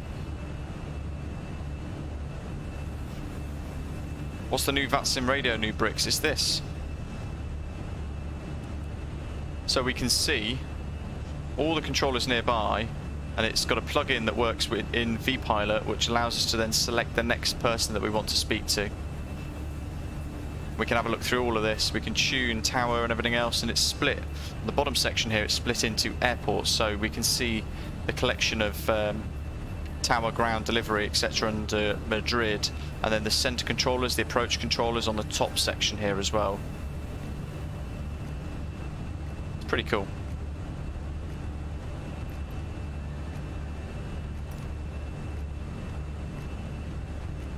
Let's get the landing lights off.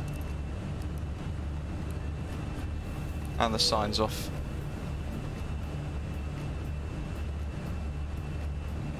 Let's have a look at landing calculator, really.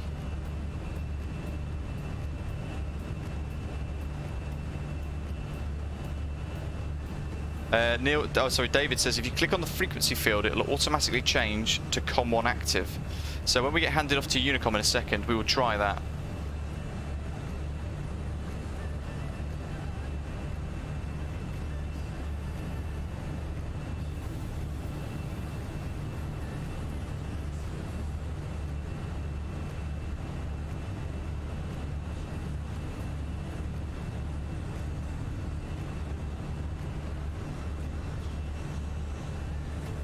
Mark, yeah, those of you who like virtual reality, it's, I dare say, an absolute must-have.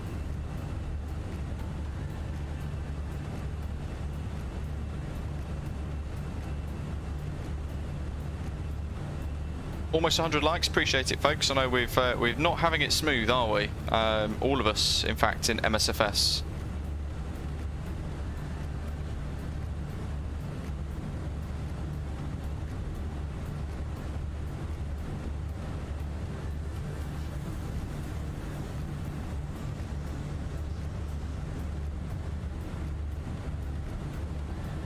Hopefully the frames are stable as well for you guys again now.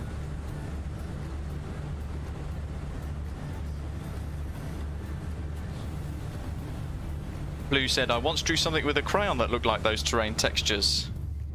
You know what, it's exactly what they took. They saw your drawings. Look at that.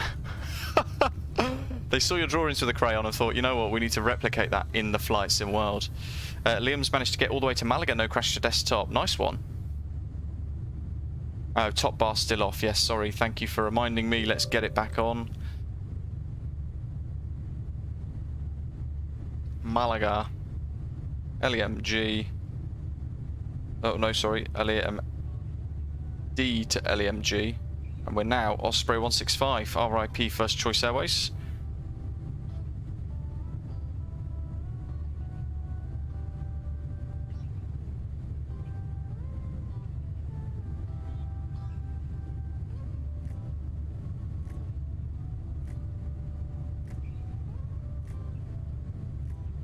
I'm just going to try something. Once we get out of the cloud. I'm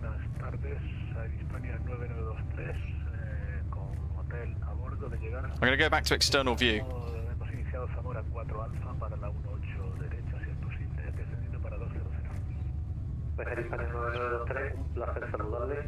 Responder 4412, si es tan amable.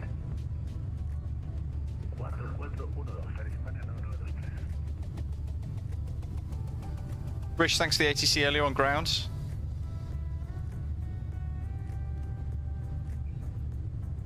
You know, I've got to say, I know I've said it already, it's really nice to have GSX back installed in the sim. I really like it.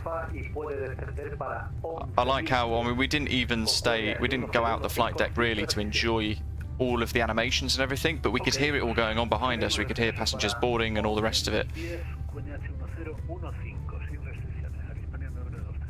Okay, right. Let's go back external. Boing. God, the noise.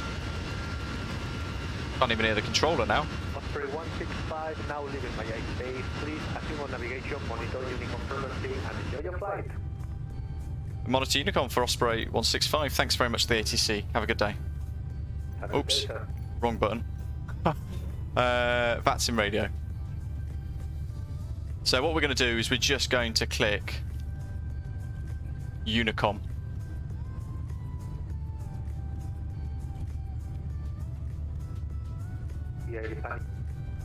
So that is now, just by clicking that, it's automatically changed our active COM1 frequency to 1228. So no fiddling with changing frequencies or even clicking this. If you can change these and add them into the standby frequencies if you want, or put them straight into active. But as Dave was saying there, thank you Dave, there's a tip that I'd obviously missed from reading the instructions, but you can literally click 1228 and it will change your active straight to that frequency, which is really cool.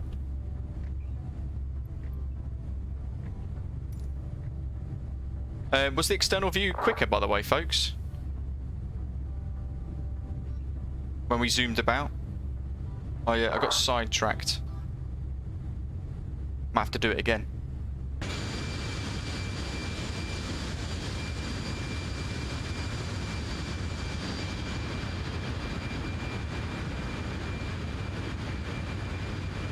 Oh, you know what? We've leveled off at 240, haven't we? Fantastic. 3-1 is what we want.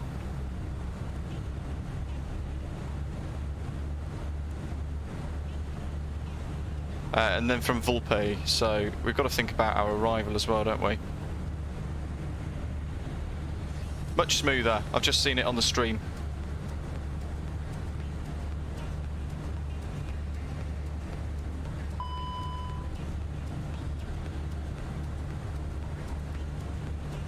Nav barrow discrepancy. That's because it's unlinked itself again. This is so frustrating in Fenix because you save the states. It doesn't save the aircraft configuration options. Just link it, save default. I bet it will reset itself the next day.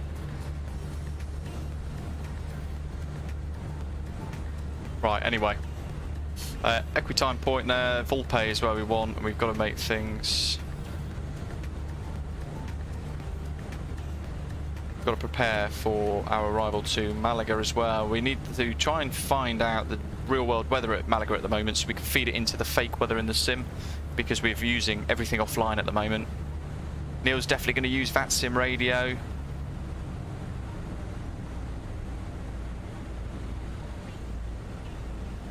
So we want the Vulpe 2 kilo arrival to runway 12.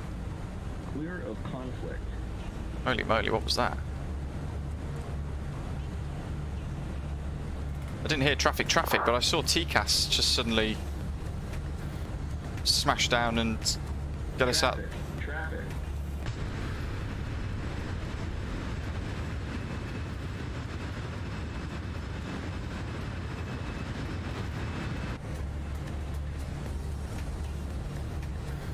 He's behind us.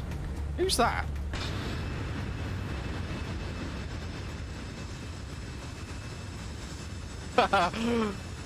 It's an Osprey, I think. I'm not sure what that is.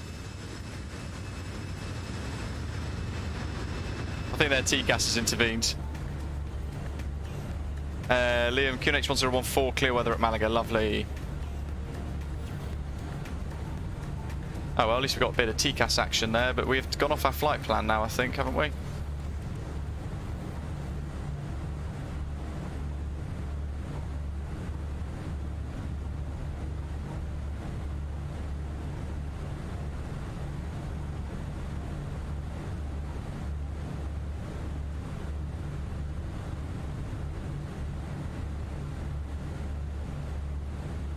In fact, let's go direct to Vulpa.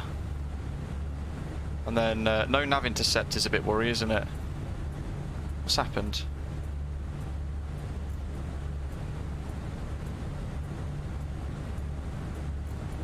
Okay, flight plan, LEMG, arrival, ILS Zulu runway 212.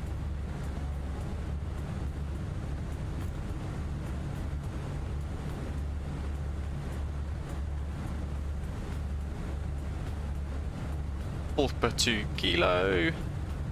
Approach fires. Amiga Atoll Seal. I'm not sure actually because we didn't expect this, so just going to dig around on VBAS. Oh no, that's Malaga approach. No, we are flying into Malaga. Alpha 2 Kilo. There we go. So flying into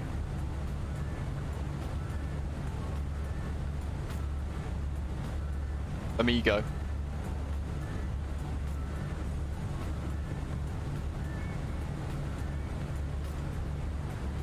Then Martin. We've already got Amigo, so we'll leave it as Novaya for now. We'll just see what happens. Select heading track first. What's going on?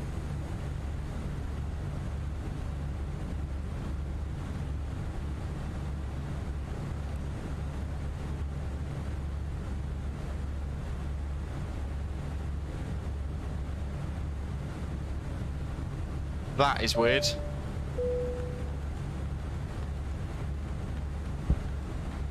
Oh, scratching my head now. What has happened? Standard, flight director, autopilot 1, autopilot auto thrust. They're standard, that's on standard and linked.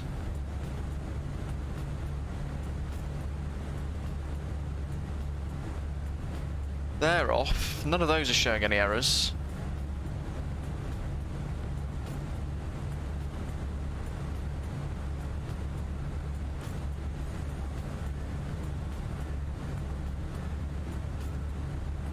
Right.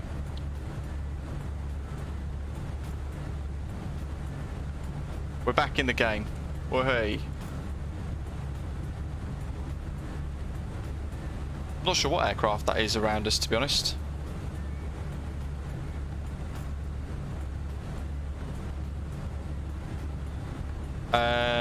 Oh, I don't know who it is. It's a troll, I think. November something. November 454 Whiskey X-ray. 8.5 nautical miles away.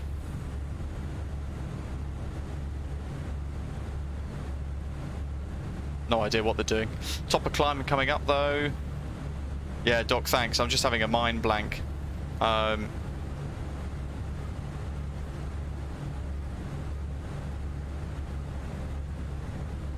Cool, and we can go back to open climb because we lost that mode as well through me faffing about. ILS Zulu.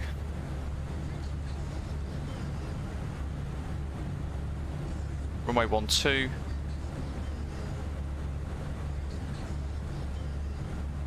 Parking stands. Pin all those. No flight plan, no aircraft.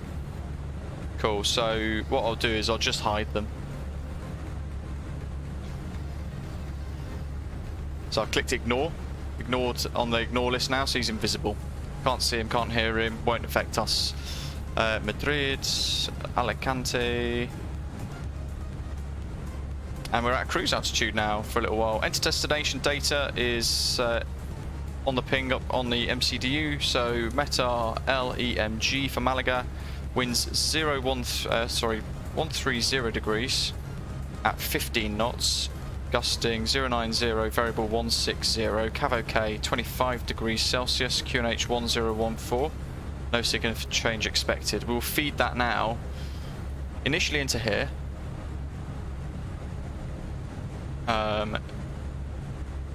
Yeah, it is this one. 1014. I've got Boeing brain at the moment. 25 degrees Celsius. We'll leave that because that should actually 130 at 15. rad outs for the minimums.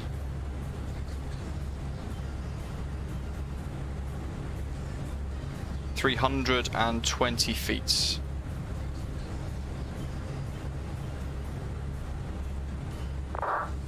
Happy days.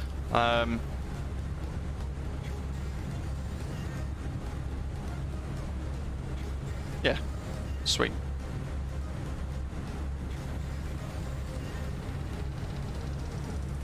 Boeing. Yeah.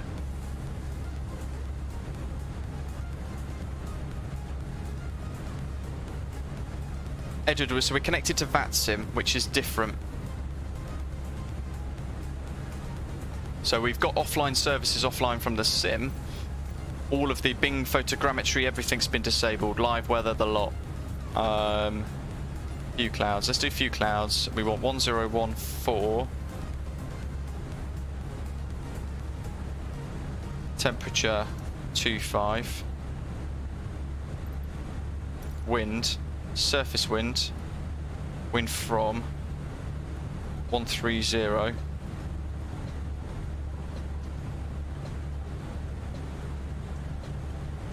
And gusts from 160, I think, because it doesn't give us the variables really for us. Yeah,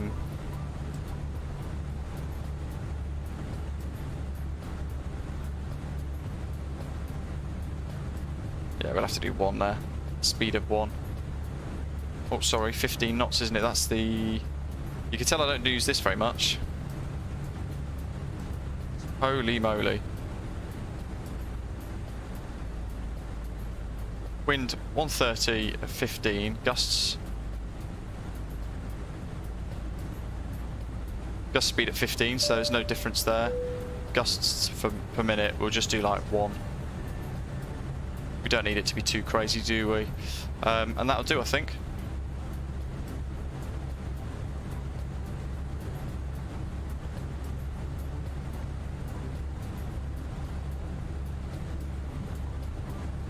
Let's get the company message. We clear the box for it.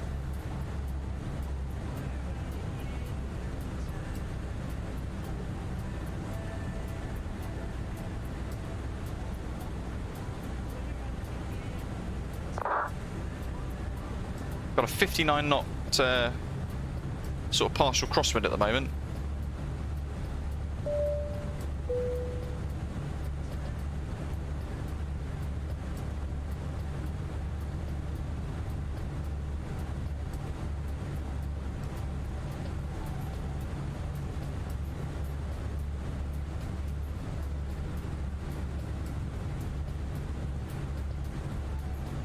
$11055, course of 118, 118, 11055, that's all good. Malaga 11355 is already in the box as well, that's pretty cool.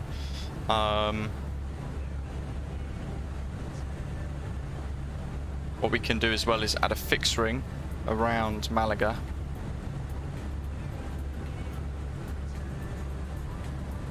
$104 we'll do 6. Oops. It's not Boeing.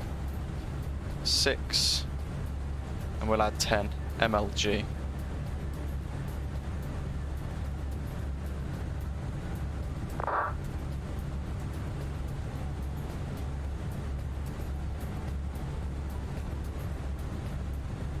Doc says, I think you should fly another leg after this with online service on, but change the server. What do you think? I probably just won't have time for that today, but what we'll do is we'll do tomorrow's live stream. We'll do Ibiza to somewhere, and we'll leave everything set as it is at the moment.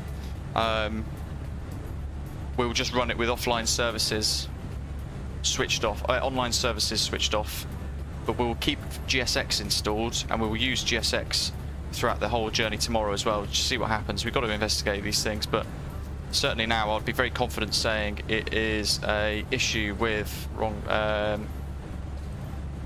with some sort of server side problem on the Sobo side of things. But I mean, if we can share that far and wide, that's only going to help, isn't it, in the long term? LEMG 12 dry. Grab the METAR.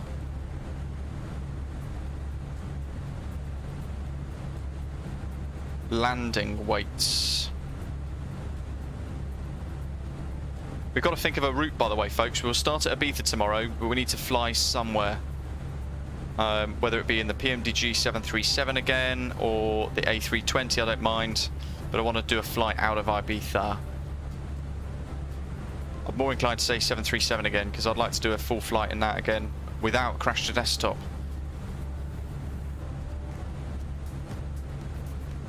What's our predicted landing weight? 55.8.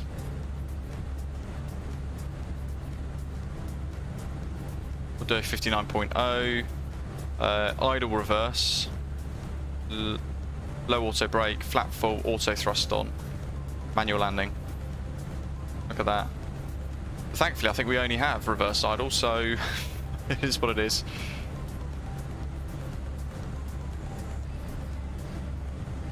Hey, I can see Cocolada. That's him on the TCAS.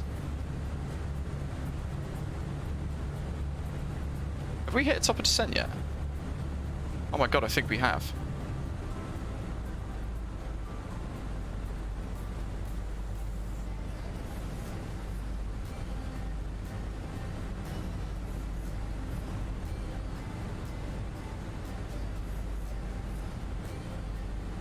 Why is it doing 6,000 foot per minute? No, no, no, no. It's a long star. As long as we're below flight level 250 and above flight level 100 of all pay, I don't want to descend at 6,000 feet per minute, Fenix. Absolute carnage.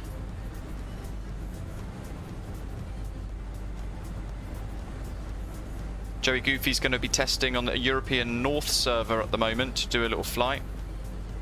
Badger's made it without a crash to desktop. Peter's changed from the Northern Europe server from the West server, and no problems so far. Great to hear. Not far off MCAS style, is it? We'll go low auto brake for the touchdown. Ignoring the drag warning at the moment. Amigo, what altitude does it want us at Amigo? About 6,000. Let's see where it's going to put the line. Oh, look at that. Bang on. That'll do.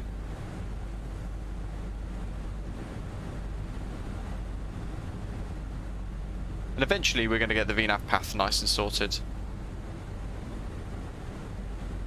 Top of descent's properly, royally screwed at the moment though.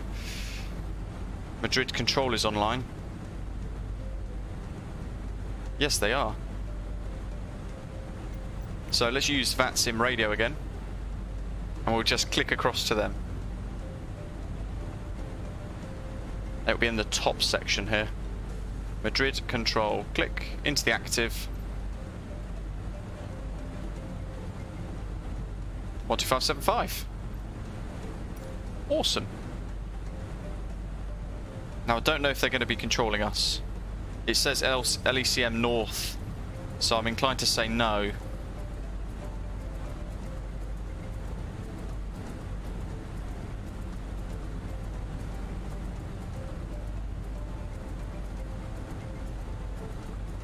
I've asked the question. PSV Wally's crossed to desktop above Norway. That's not good. I assume... Oh, it says negative, Doc. So he's not at controller. We'll go back to Unicom.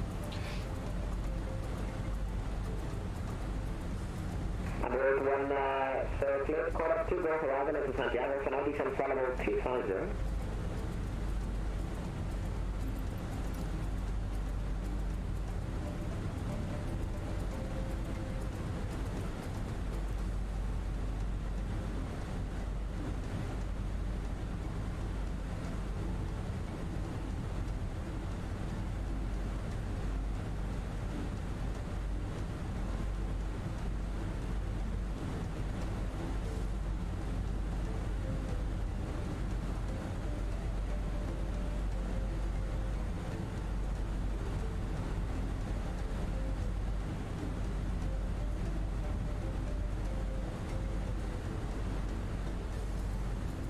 PSV, were you on the North Europe server or something else?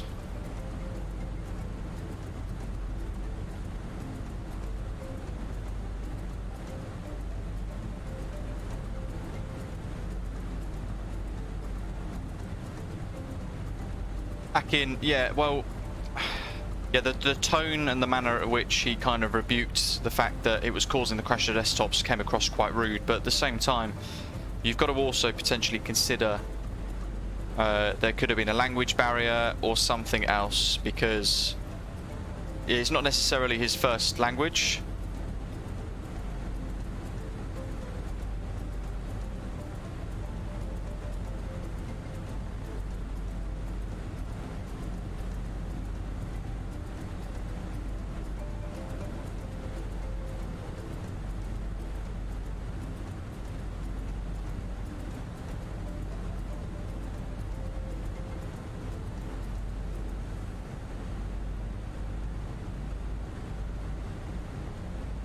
Okay, let's go back on VNav and see what it does.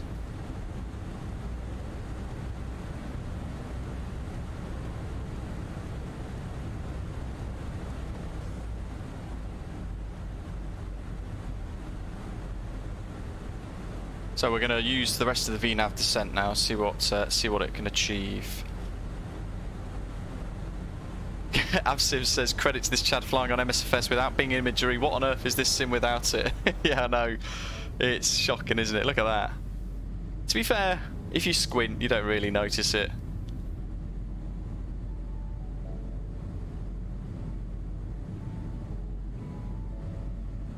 Who knows, Birdman? Who knows? They blamed Toolbar Pushback, but I don't have it installed.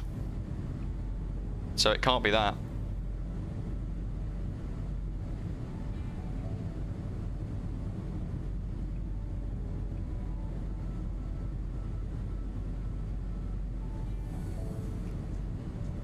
I've actually left COU ATL running in the background too. So some people said you could use the system tray and you can quit the GSX program in the system tray that runs in the background after takeoff, because you don't need it anymore. Then you click it after landing. Shall we use the follow me car, folks, when we arrive?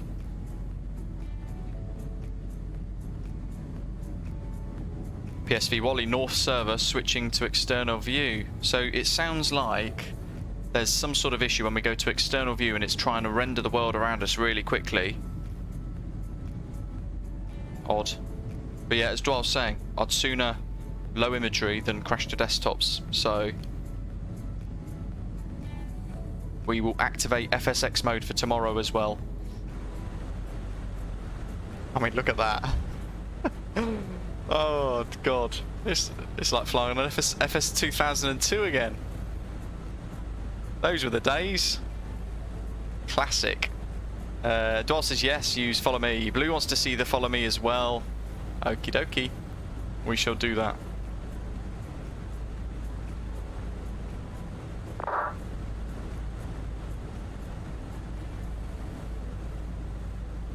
Malaga traffic, hola. Osprey 165, I'm still alive and 20 miles north of Amigo inbound for the Volpe 2 Kilo arrival, runway 12. We'll report when I'm a bit closer. We just got to know what stands are free, that's the gamble. Company message.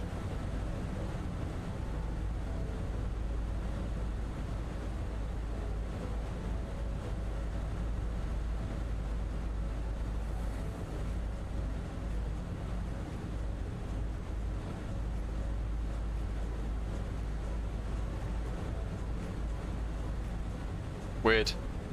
There's another bug.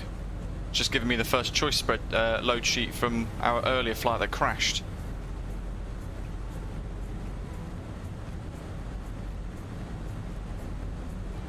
Alright, we'll do volume car. What I'll do is I'll slow things down. What is the new thing with VATSIM radio? F game over. So click the link in the live chat description, it's pinned, or the one in the description for today, but you'll notice we have this VSR. So it's new freeware.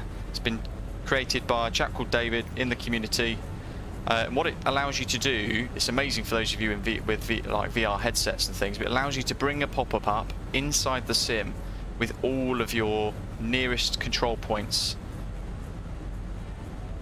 And all you have to do to change is just click the frequency and it will instantly snap your COM1 across to that frequency that you choose, so you can communicate with your next controller at the click of a button which is really cool. So for those of you new to VATSIM perhaps as well, this is a really good bit of kit for you. What's quite cool as well is you have the VATSIM map here as well, so you can click through to it and say, right, there's us, there's our little blip, the little icon there, that's us descending into Malaga. But you can see the controllers around us, and you can hover over it and you can see the frequency, the distance, the name of the controller as well, so how you refer to them, i.e. Madrid control, and the FIR as well. You can see for Alicante, you can see Tower and ATIS and their frequencies on it.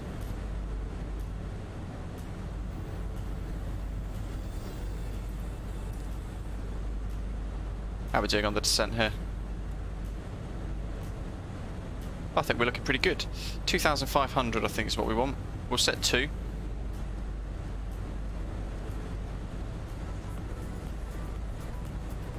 Cocolada says, how slow are you going? I know, I'm leaving it on VNAV, but it's kind of gone to the base of our speed.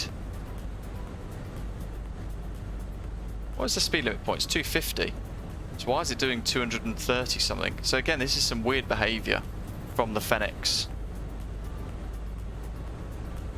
Oops. Holy moly. Ian McKay's just had a crash to desktop on takeoff. Oh, sorry about that. What was the circumstance? Were you using online services?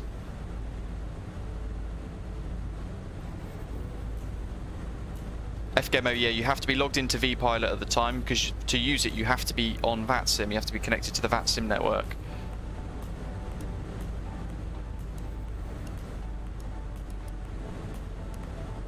God.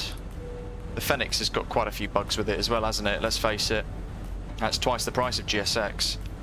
We're just descending into Malaga. Jay Yang, welcome. Cocolada, do we have the same weather? I don't know. I've put the ATIS into the weather report here. Because obviously we're flying offline now, so I've had to put the weather in, the wind and the QNH and things.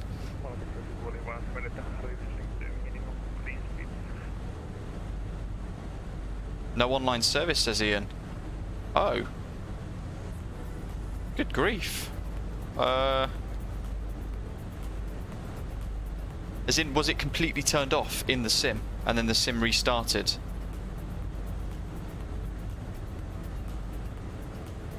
George, hello. Yeah, it takes a couple of days, to be honest, to catch up on sleep from nights. Saying thanks for all your recent posts and content. Your balanced opinions have really helped people.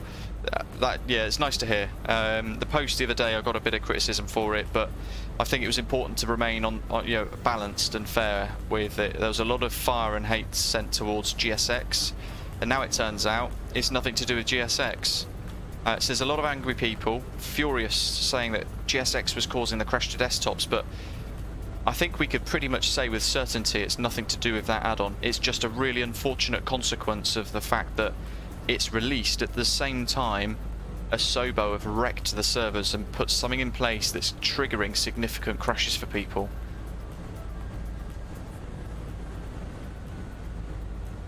Yes, completely got off. Got a memory error call out, Ian. So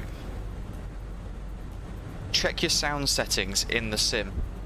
Make sure they match the same as the Windows defaults. Remind me after landing. To have a look at it. I'll go into the settings and I'll show you exactly what I mean, if it does help, because I know that supposedly stopped my memory leak errors popping up. Havoc, we're testing one of the theories behind the crash to desktops that everybody's getting. So we turned off offline services. Breadmaster, VATSIM Radar is this. It's a new add-on. It's nothing to do with VATSIM. Well, actually, it is. It's everything to do with VATSIM. It's not being created by VATSIM, though, I should say. It's not been created by VATSIM, but it feeds into the VATSIM system when you're logged in, and it just means you can click view all of the frequencies with ease, and you can just click your frequency that you want to use. It's really neat.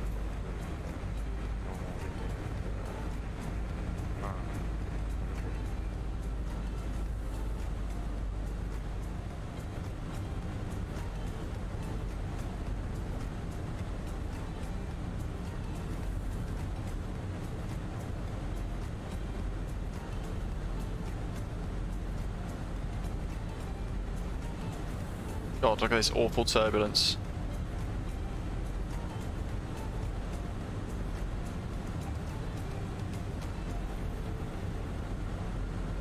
Barris, so are you still flying absolutely fine?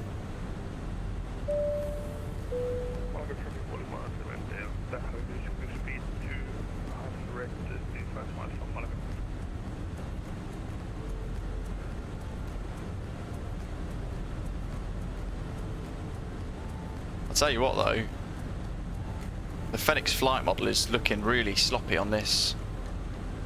In this scenario that we're using today.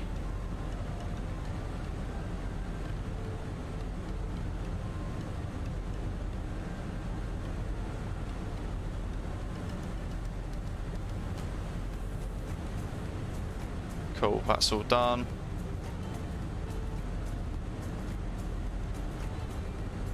Yeah, VATSIM still works because it's separate, it's remote to it all.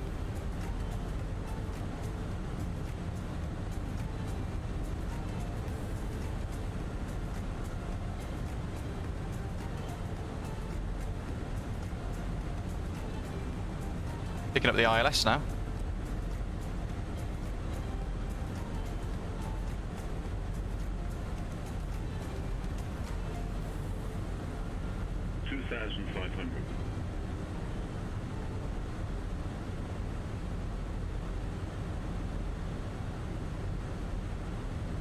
Malaga's coming up, folks. Here we go. We're going to go flaps 1. What the heck was that behaviour from the Fenix? It's like it just instantly went nose up to slow down. No thank you, we're going to keep moving. Don't care if we're slippery.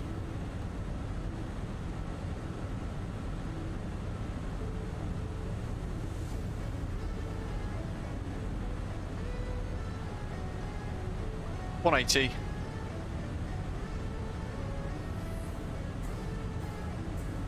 Here we go for the intercept.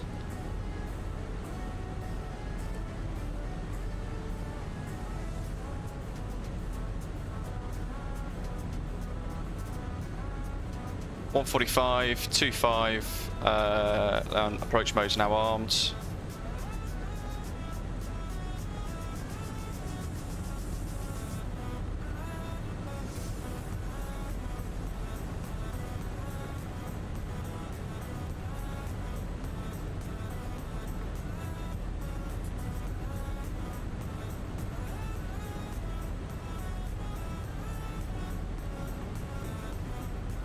I feel like I've forgotten something. Matthew does some really weird things, doesn't it?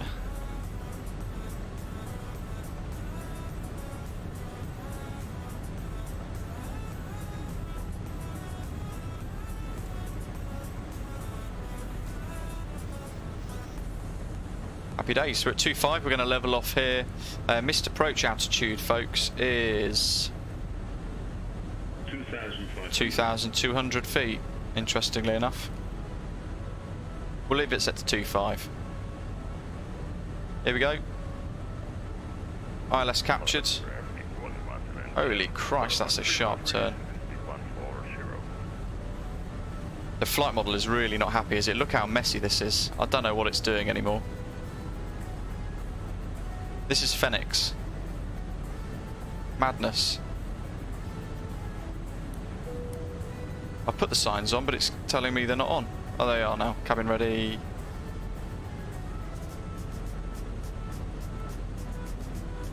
Malaga traffic, Osprey 165 is established, 8 miles, runway 12.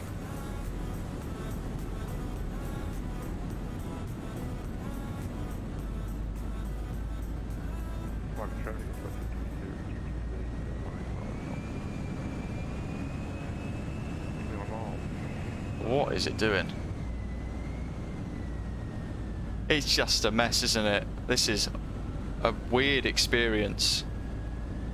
Birdman's saying, I'm always fighting the VNAV on the Fenix. It's annoying.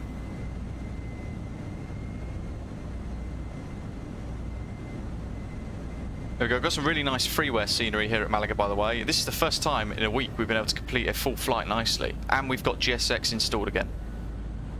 Lap 3. Why is it holding 180? I don't want 180. This is so messed up.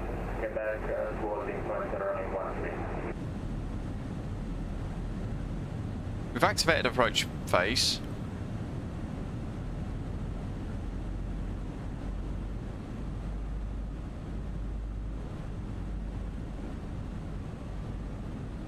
Gears down, 3 green.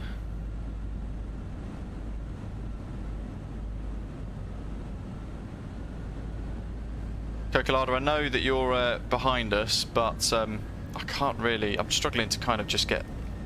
It still wants to do 180. I've got no idea why. What's in the flight plan log here? There's not even an issue. Oh, VNav is so messed up in this.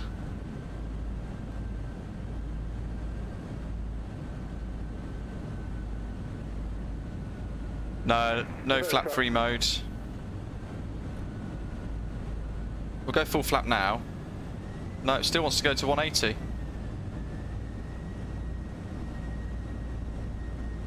How about maybe, yeah, maybe the sim doesn't like, maybe Fenix doesn't like live weather, but that's just madness. The heck is that? 53 knots.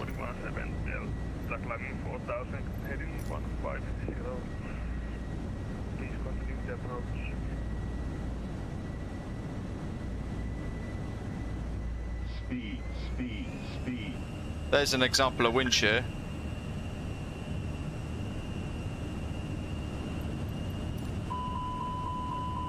Jesus Christ.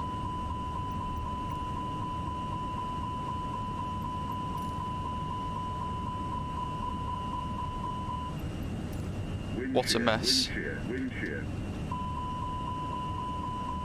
Stand by, folks. We'll recover it. We'll land. We got a wind shear warning, which is a mandatory go-around item, but I've just turned the auto throttle off.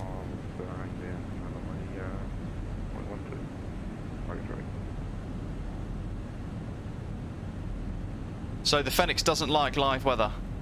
That's effectively what's happened here. Offline weather, and you know, not live, if that makes sense. What we're doing here is flying the approach manually like a Boeing.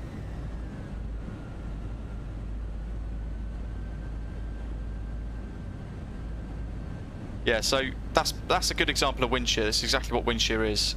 A gust, say of 50 knots, and all of a sudden it goes to 0. So, I mean, even standard, even offline weather where you ask it to be 10 knots wasn't working properly, which is just bizarre. Okay. Well, we're good here. We're nice and stable before minimums, thankfully. Oh my days. Flight is slow. Shush, Fenix. Flight is slow. 40, 30, 20, retard. 5. A little bit short. Wowzers, that's harsh on the brakes there. We're down. Nice firm landing. We're reverse green idle.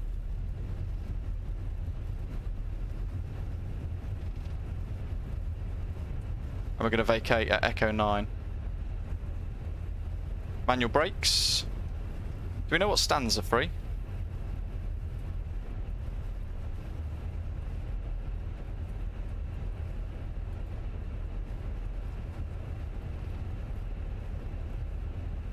Yeah, I mean, in reality, the second you get a wind shear warning, that's a mandatory go around.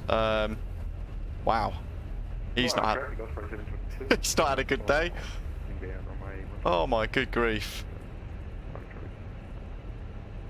We'll vacate. The heck. Of all the times to activate, gate 24. So GSX.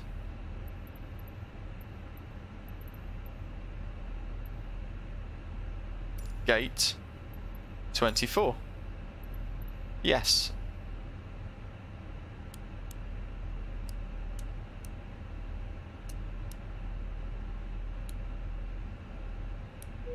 Oops. APU start is what I want. Handling by surface air. Flaps go to 0. Let's retract those and we disarm the spoilers.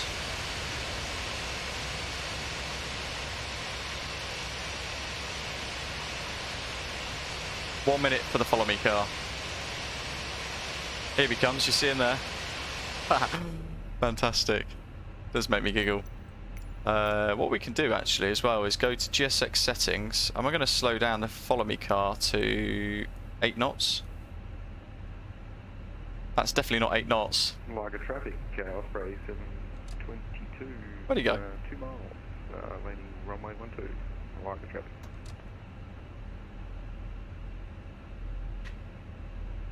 Malaga traffic, boarding 170, runway 1210 miles. Here we go. He's going to take us to gate 24, folks. Ops 1. It's Neil.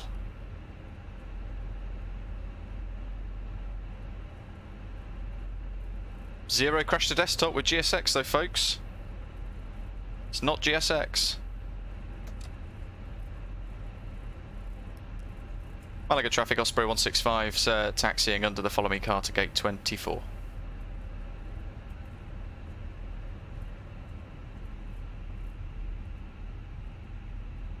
While we're on this straight line, I'm going to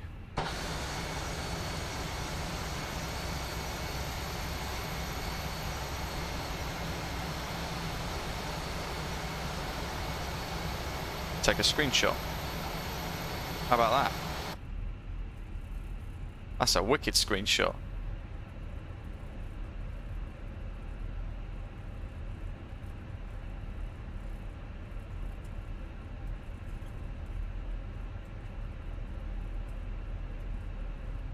Nice landing. I think, was that Gav or Ian or someone?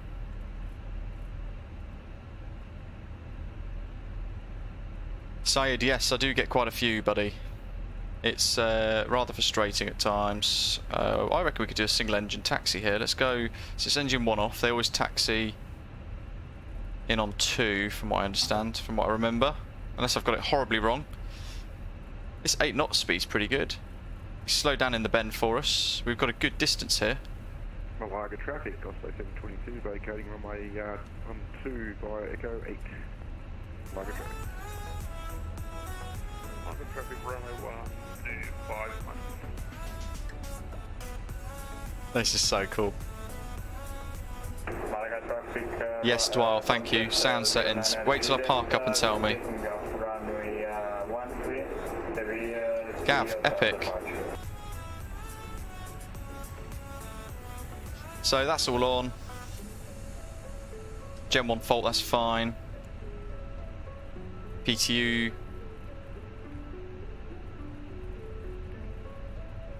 We clear the warning there as well. Cat 3 dual inop. So he's continued. We've actually dropped below 8 knots roughly, so he's actually continued further ahead. It looks like he stopped for us too. He's allowing us to catch up. Look, that's pretty cool.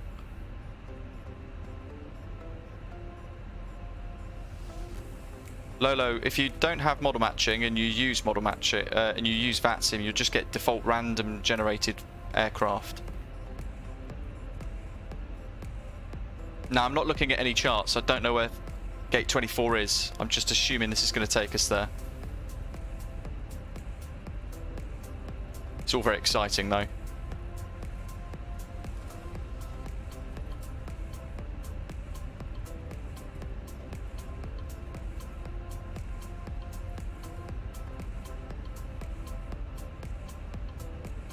What are we? Romeo 8, does that say? Romeo 68.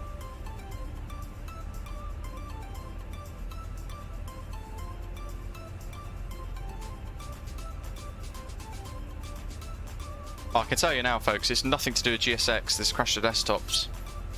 We've now just done a full flight and left it active the entire time. Madrid to Malaga. There goes the 2E, taking off. 737-800 coming very soon, folks, so we'll be able to smash out these Tomjet flights in no time. Really looking forward to that.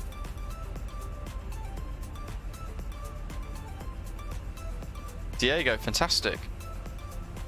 Probably slow down for him. This looks like he's taking us to the right place. Have a quick check of the charts. What's this? Romeo 6. Yeah. Awesome.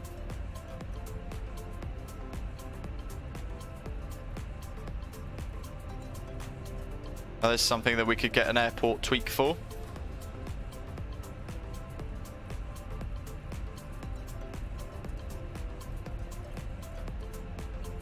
Alright, so we'll do tomorrow. We'll do Malaga. Sorry, we'll do Ibiza to somewhere with the new Ibiza scenery that's being released really soon.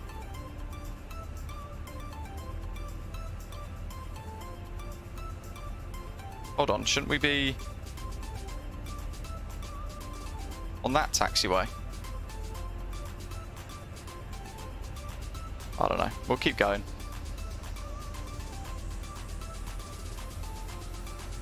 He thought we've ditched him, look, so he's buggered off.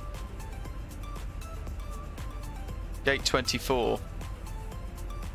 It can't be that one, surely. I know it's spawned ground equipment there, but...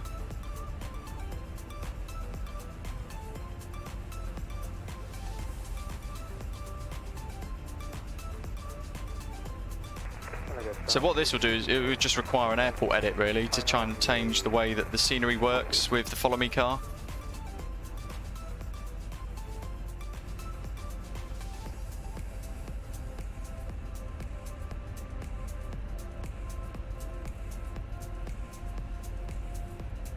Random ground equipment in the way there. We're going to have to drive through it. Bravo 37. Kevo, that's what we need to find out. What the heck? There's more upside down planes.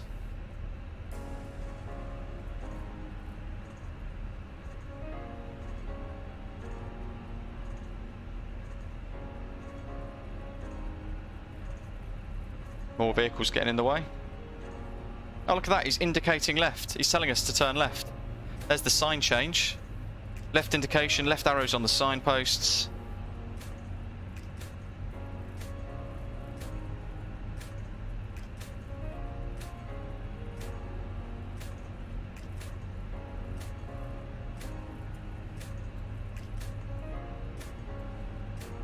He's so intelligent how that's... I mean, I don't even know how it's working now. He's obviously got wrong, and then he's managed to get back onto the yellow line. Quick check of the charts. Oh my god, it's actually our stand as well. There's the marshaller. Okay, this is cool. This is really cool. I do like GSX.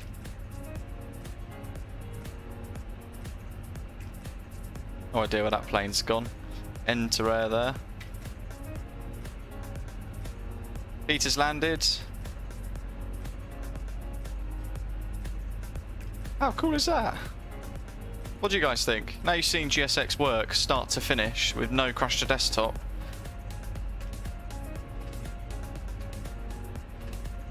Kevo, yeah, it is pretty incredible, isn't it? Simwings Ibiza. We'll find out. Oops. A little bit of a left turn.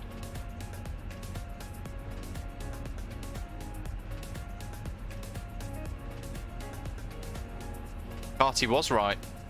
Pod K. Super slow.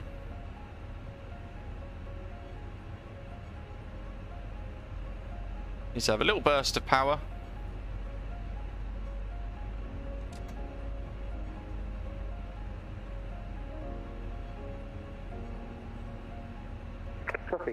Part brake set.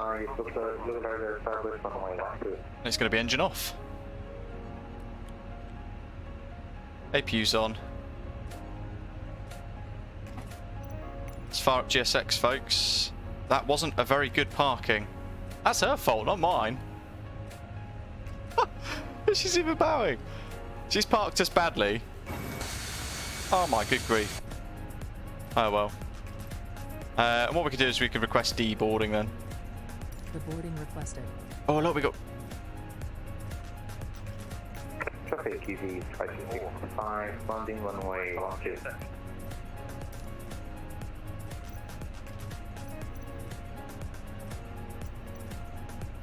Oh, you know what? It's going to board with stairs, isn't it?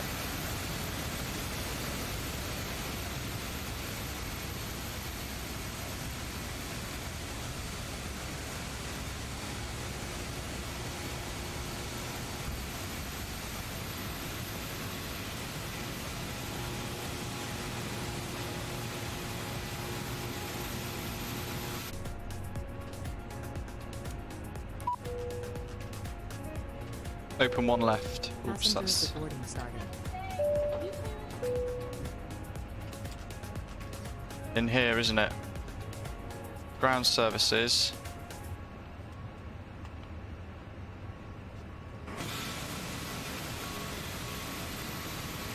I mean, that's pretty neat, isn't it?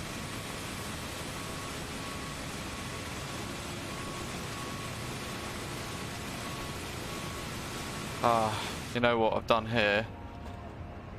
Let's see if we can toggle the jetway. We just get this back because there's obviously a difference between Fenix.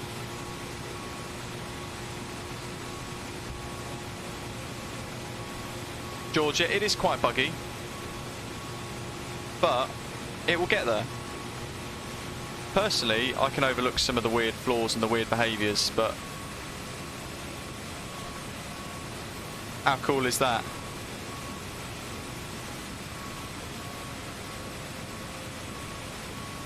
The floating people is because the Fenix, when we shut down the engines, called the jetway, but then when I requested deboarding, it's called the jetway again, which has then returned the jetway back, if that makes sense. So all we have to do is retoggle it in the jetway, in the Fenix EFB in this instance. That's all the passengers off.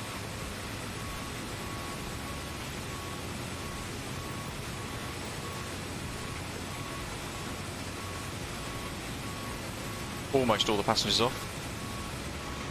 Baggage unloading process, 17%. There we got on the ground over here, no one yet. 5 out of 95 passengers deboarded. Carty was right. We'll watch a touchdown while we're deboarding here and gives people a chance to park up around us. I know it's buggy. Can you turn off Fenix Auto Jetway? I don't know. I don't know. Someone else in the live chat might know.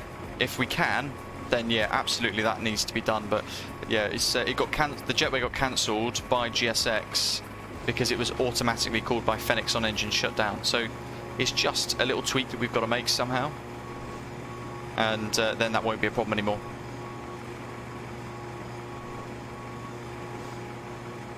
Mark says he wants to see the sound settings, so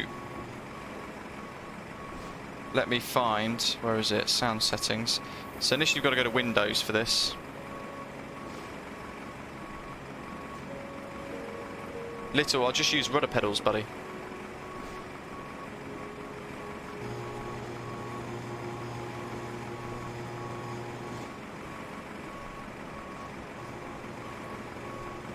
Ah, George, yeah, passenger deboarding, click no on the Fenix and turn jetway off. Ian's asking about sound as well. So I was going to watch this touchdown, but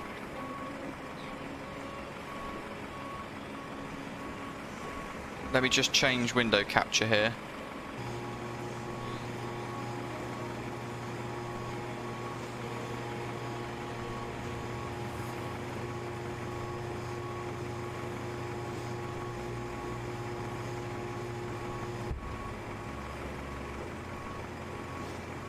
Malaga traffic easy 31 mid to mine, short finals, runway 13.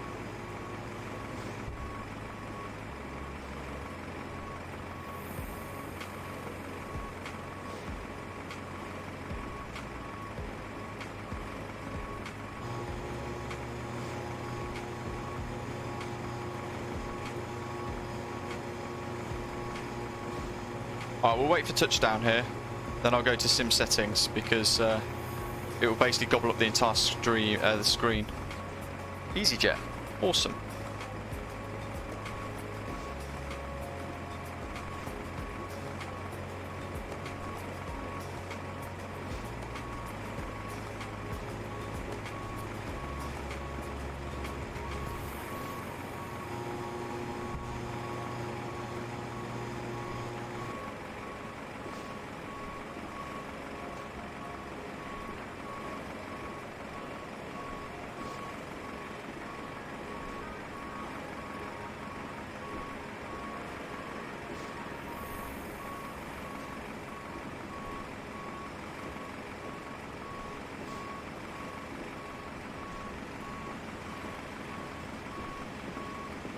Nice.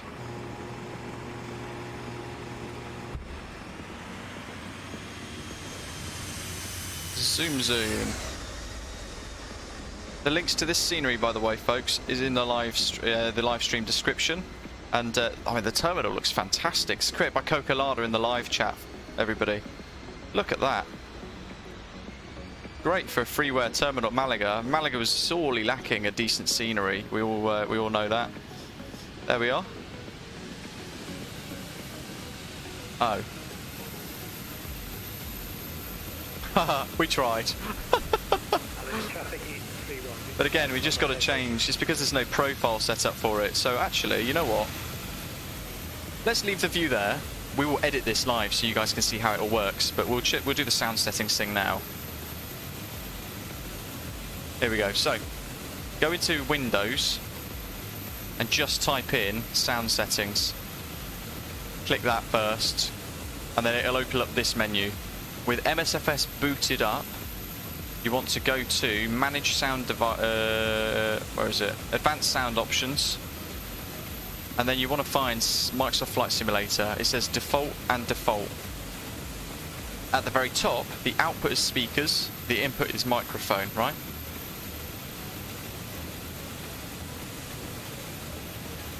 From there, go to General, Sound, make sure they match, Systems Default Device, Systems Default Device.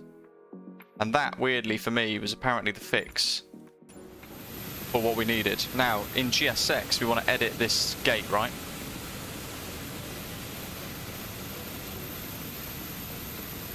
Additional services. Customize airport positions.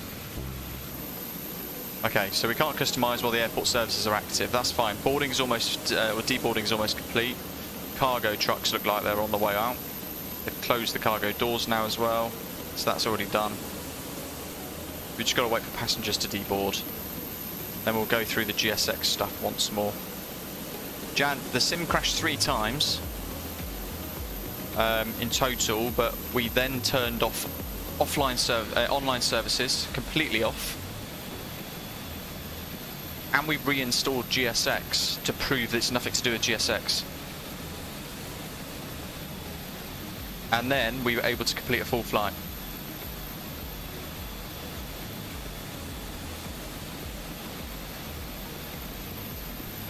George was saying, have you done the memory tweak, page file tweak? So let's show that.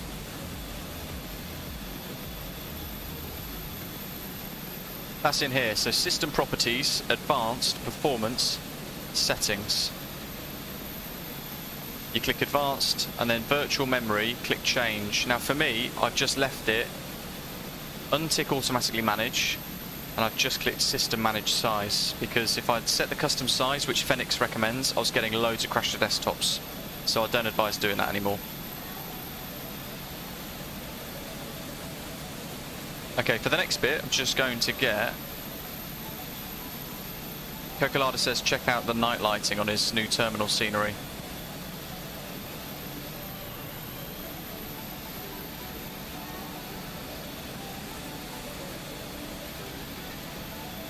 Oh yeah, very cool.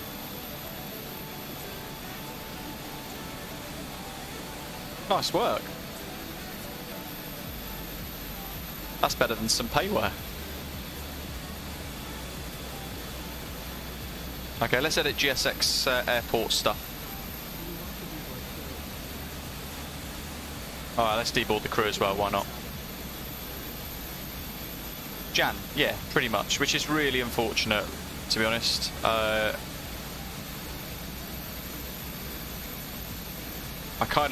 feel sorry for them in a way, because they've kind of been blamed with this sweeping blame for stuff, but it's not actually anything that was their fault by the looks of it.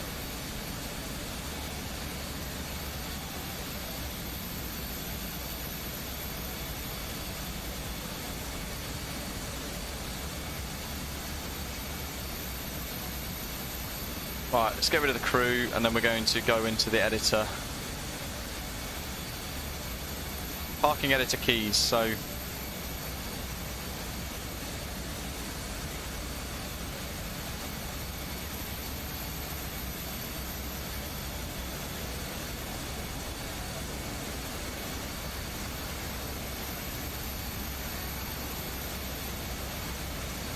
There's the GSX manual.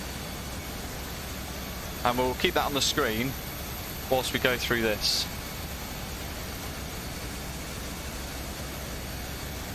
Additional services. Customise airport position. Crew deboarded. I think that's everyone done, right? Additional services.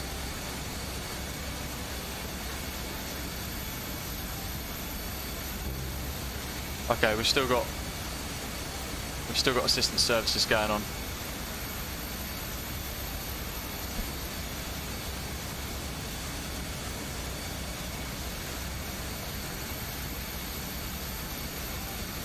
It's because we're still deboarding.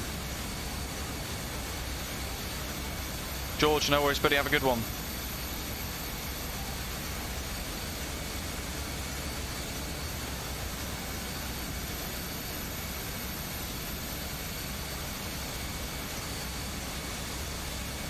Mark, hopefully that helps you, buddy.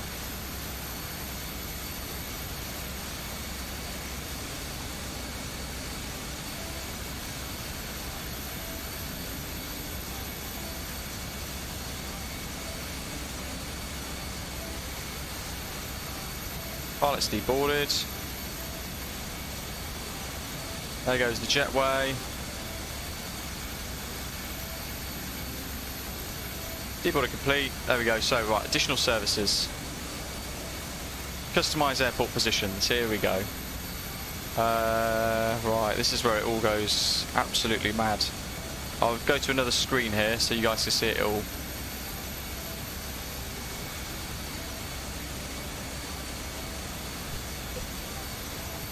Customised parking system. Jetways parking as a BGL jetway. Customised passenger waypoints. So this is the parking editor. There's a whole lot of stuff with this. Now, I'll try and do tutorials with this, folks, as well. If you go right into this bit, you can kind of see what was just shown. But if you have the all of the information in the manual, you just leave the manual up and it's nice and easy for you. So, where do we start? We want to move the parking.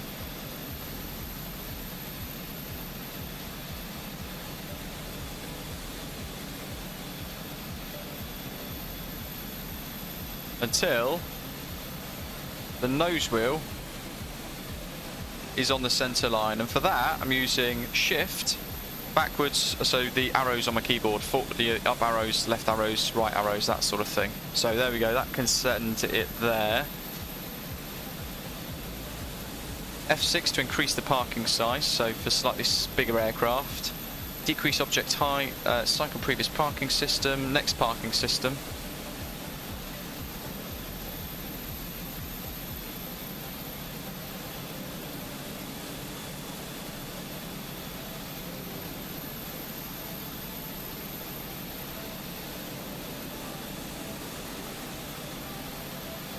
This is the marshaller.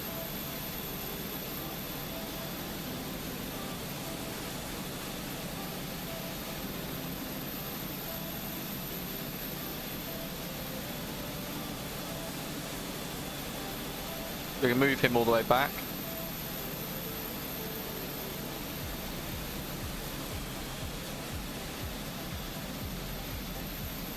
Stop position for the marshaller. We put that on the yellow line. Again, all I'm using is shift and then the keys, the arrows.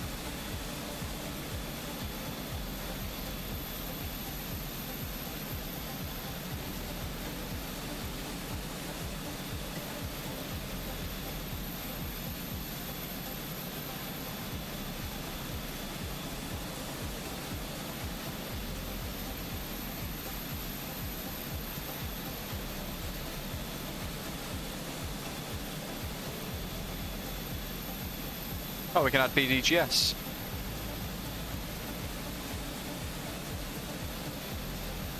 That's pretty neat.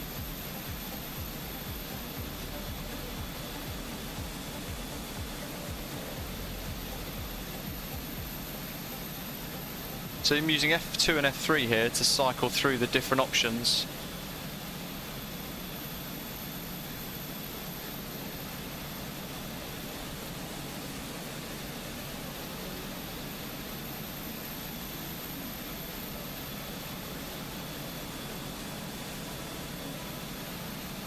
So what we could do is we could mount VDGS on the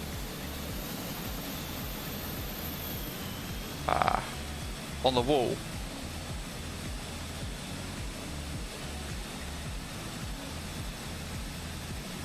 So again, shift, arrow keys. G Design just released a scenery for Malaga and it's very good, Thomas says. Interesting, I did not know that. Did not know that they were bringing one out.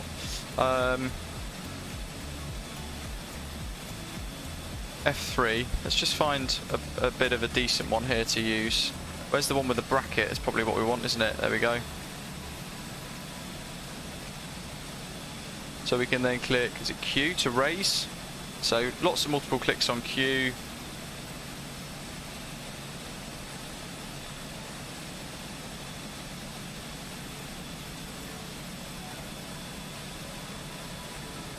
That's pretty bang on there, isn't it? Cycle next object. That's the stop position. There's the tug, so now we can move the tug again, F4. We can reposition him. And again, what we can do is we can move him all the way back there, out the way. And then we can rotate him by using numpad 1 and 3. Or F7 and F8, which is even quicker, because it does 15-minute increments. And then we can move the tug into line like this. So it's positioned quite nicely.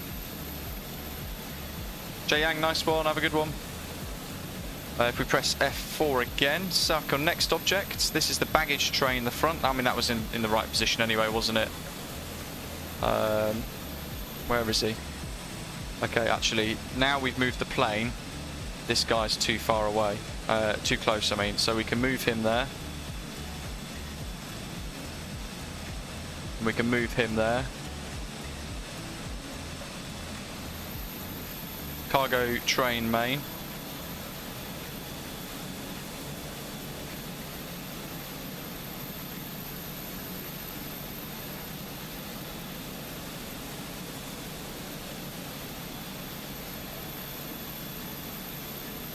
Baggage loader.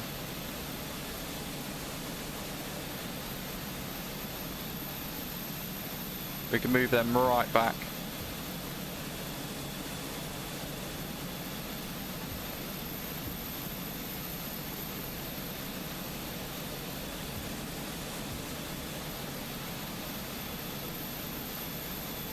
Christian, hello.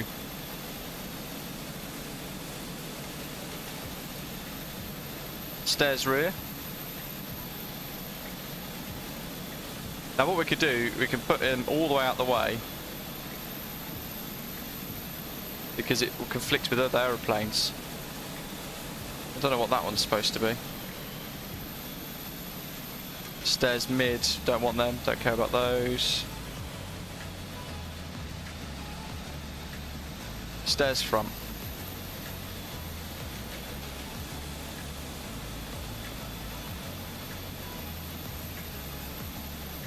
F8 to rotate. And again, it's blank because we've got a jetway already there, so that's fine. That's why that's in that position. And this is the general parking. So that's the whole thing edited now. And if we hit enter, we exit the editor. Look at that, we've mounted the VDGS safe dock there. He says, as I've now got another screen in the way. Look at that. LEMG gate 24, we've whacked it right on the edge of the scenery and just added it on there. How fantastic. So now what we can do is we can go, I don't know, GSX. Request catering service. Ooh, IAG.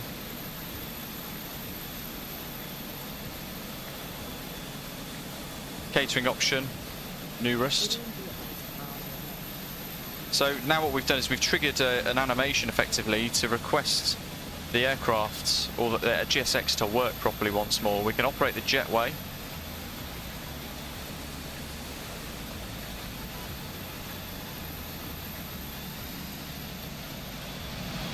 And now we've moved all these around.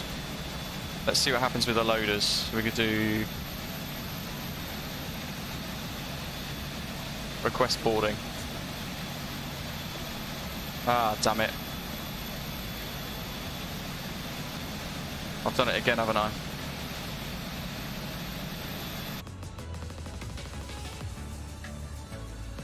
Let's toggle the jetway.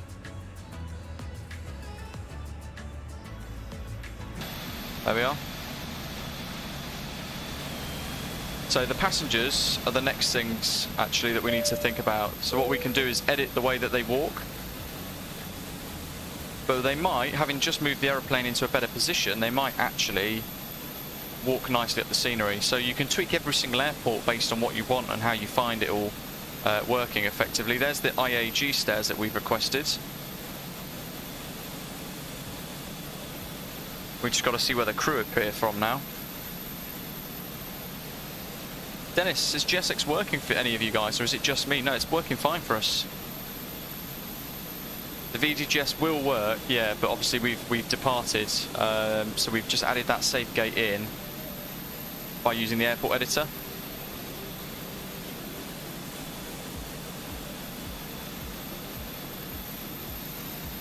And now we're seeing what these are doing from us moving and scripting all of the different vehicles.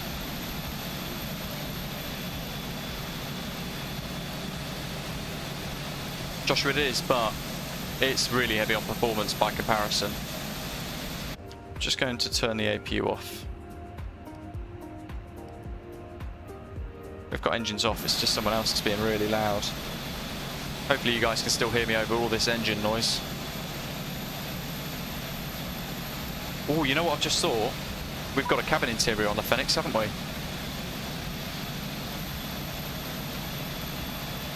So the baggage folks, I think, will wait until the caterers are out of the way. But let's just go in here and go to number 9.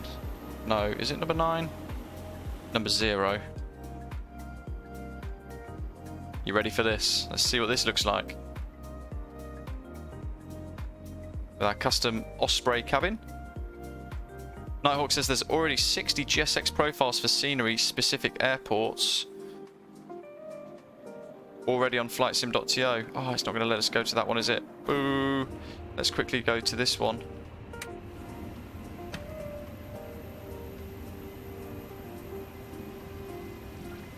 Oh, look at this.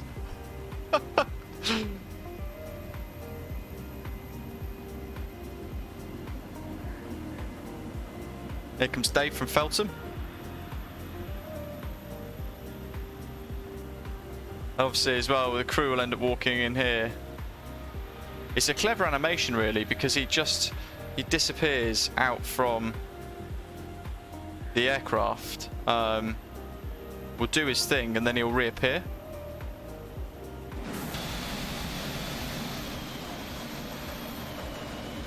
There is an Emirates A320 behind us, you're correct.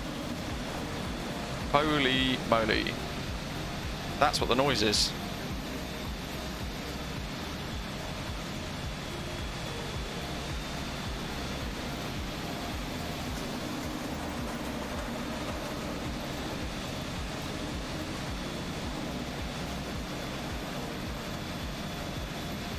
Alright, there we go. It was supposed to, of course, be Gatwick to Malaga, but we've ended up enduring a couple of crashed desktops and also endured... I've had that menu on the whole time, haven't I? That screen. Whoopsie. And then we've ended up enduring quite a bit of issues with 3 crashed desktops. But in that time, what we've done is we've reinstalled... We've decided to reinstall GSX once more. We've given it another chance. And then we've flown from Madrid to Malaga, again on VATSIM in MSFS with GSX installed, but with all of the online services switched off. So give that a go. If you're getting lots of crash to desktops and you own GSX, try reinstalling it. Have a play with it. Give it a try with all of the online services switched off, and it may well have solved your crash to desktops. But it looks very much like, I could probably say with certainty at this point, I'm sure you guys would likely agree as well, it's an issue on Asobo's side. But there we go. Thank you very much, folks, for flying along. I hope you've enjoyed the stream. Thanks for bearing with us, and thank you to everybody who's clicked the like button today. Tomorrow we're going to be departing the new iniBuilds Ibiza scenery for Microsoft Flight Simulator. We're going to have GSX installed and running once more. We're going to give it all a go. Welcome to all our new subscribers. Thanks, Bulgarian G, for your super chats earlier on as well. And I hope you guys found the tips and tricks and stuff throughout today useful as well. As always, thank you very much for watching. Let's get a quick shot of baggage systems before we head off. There we are. Thanks very much for watching, and I hope to see you tomorrow for some Ibiza madness. I'll see you soon. Take care.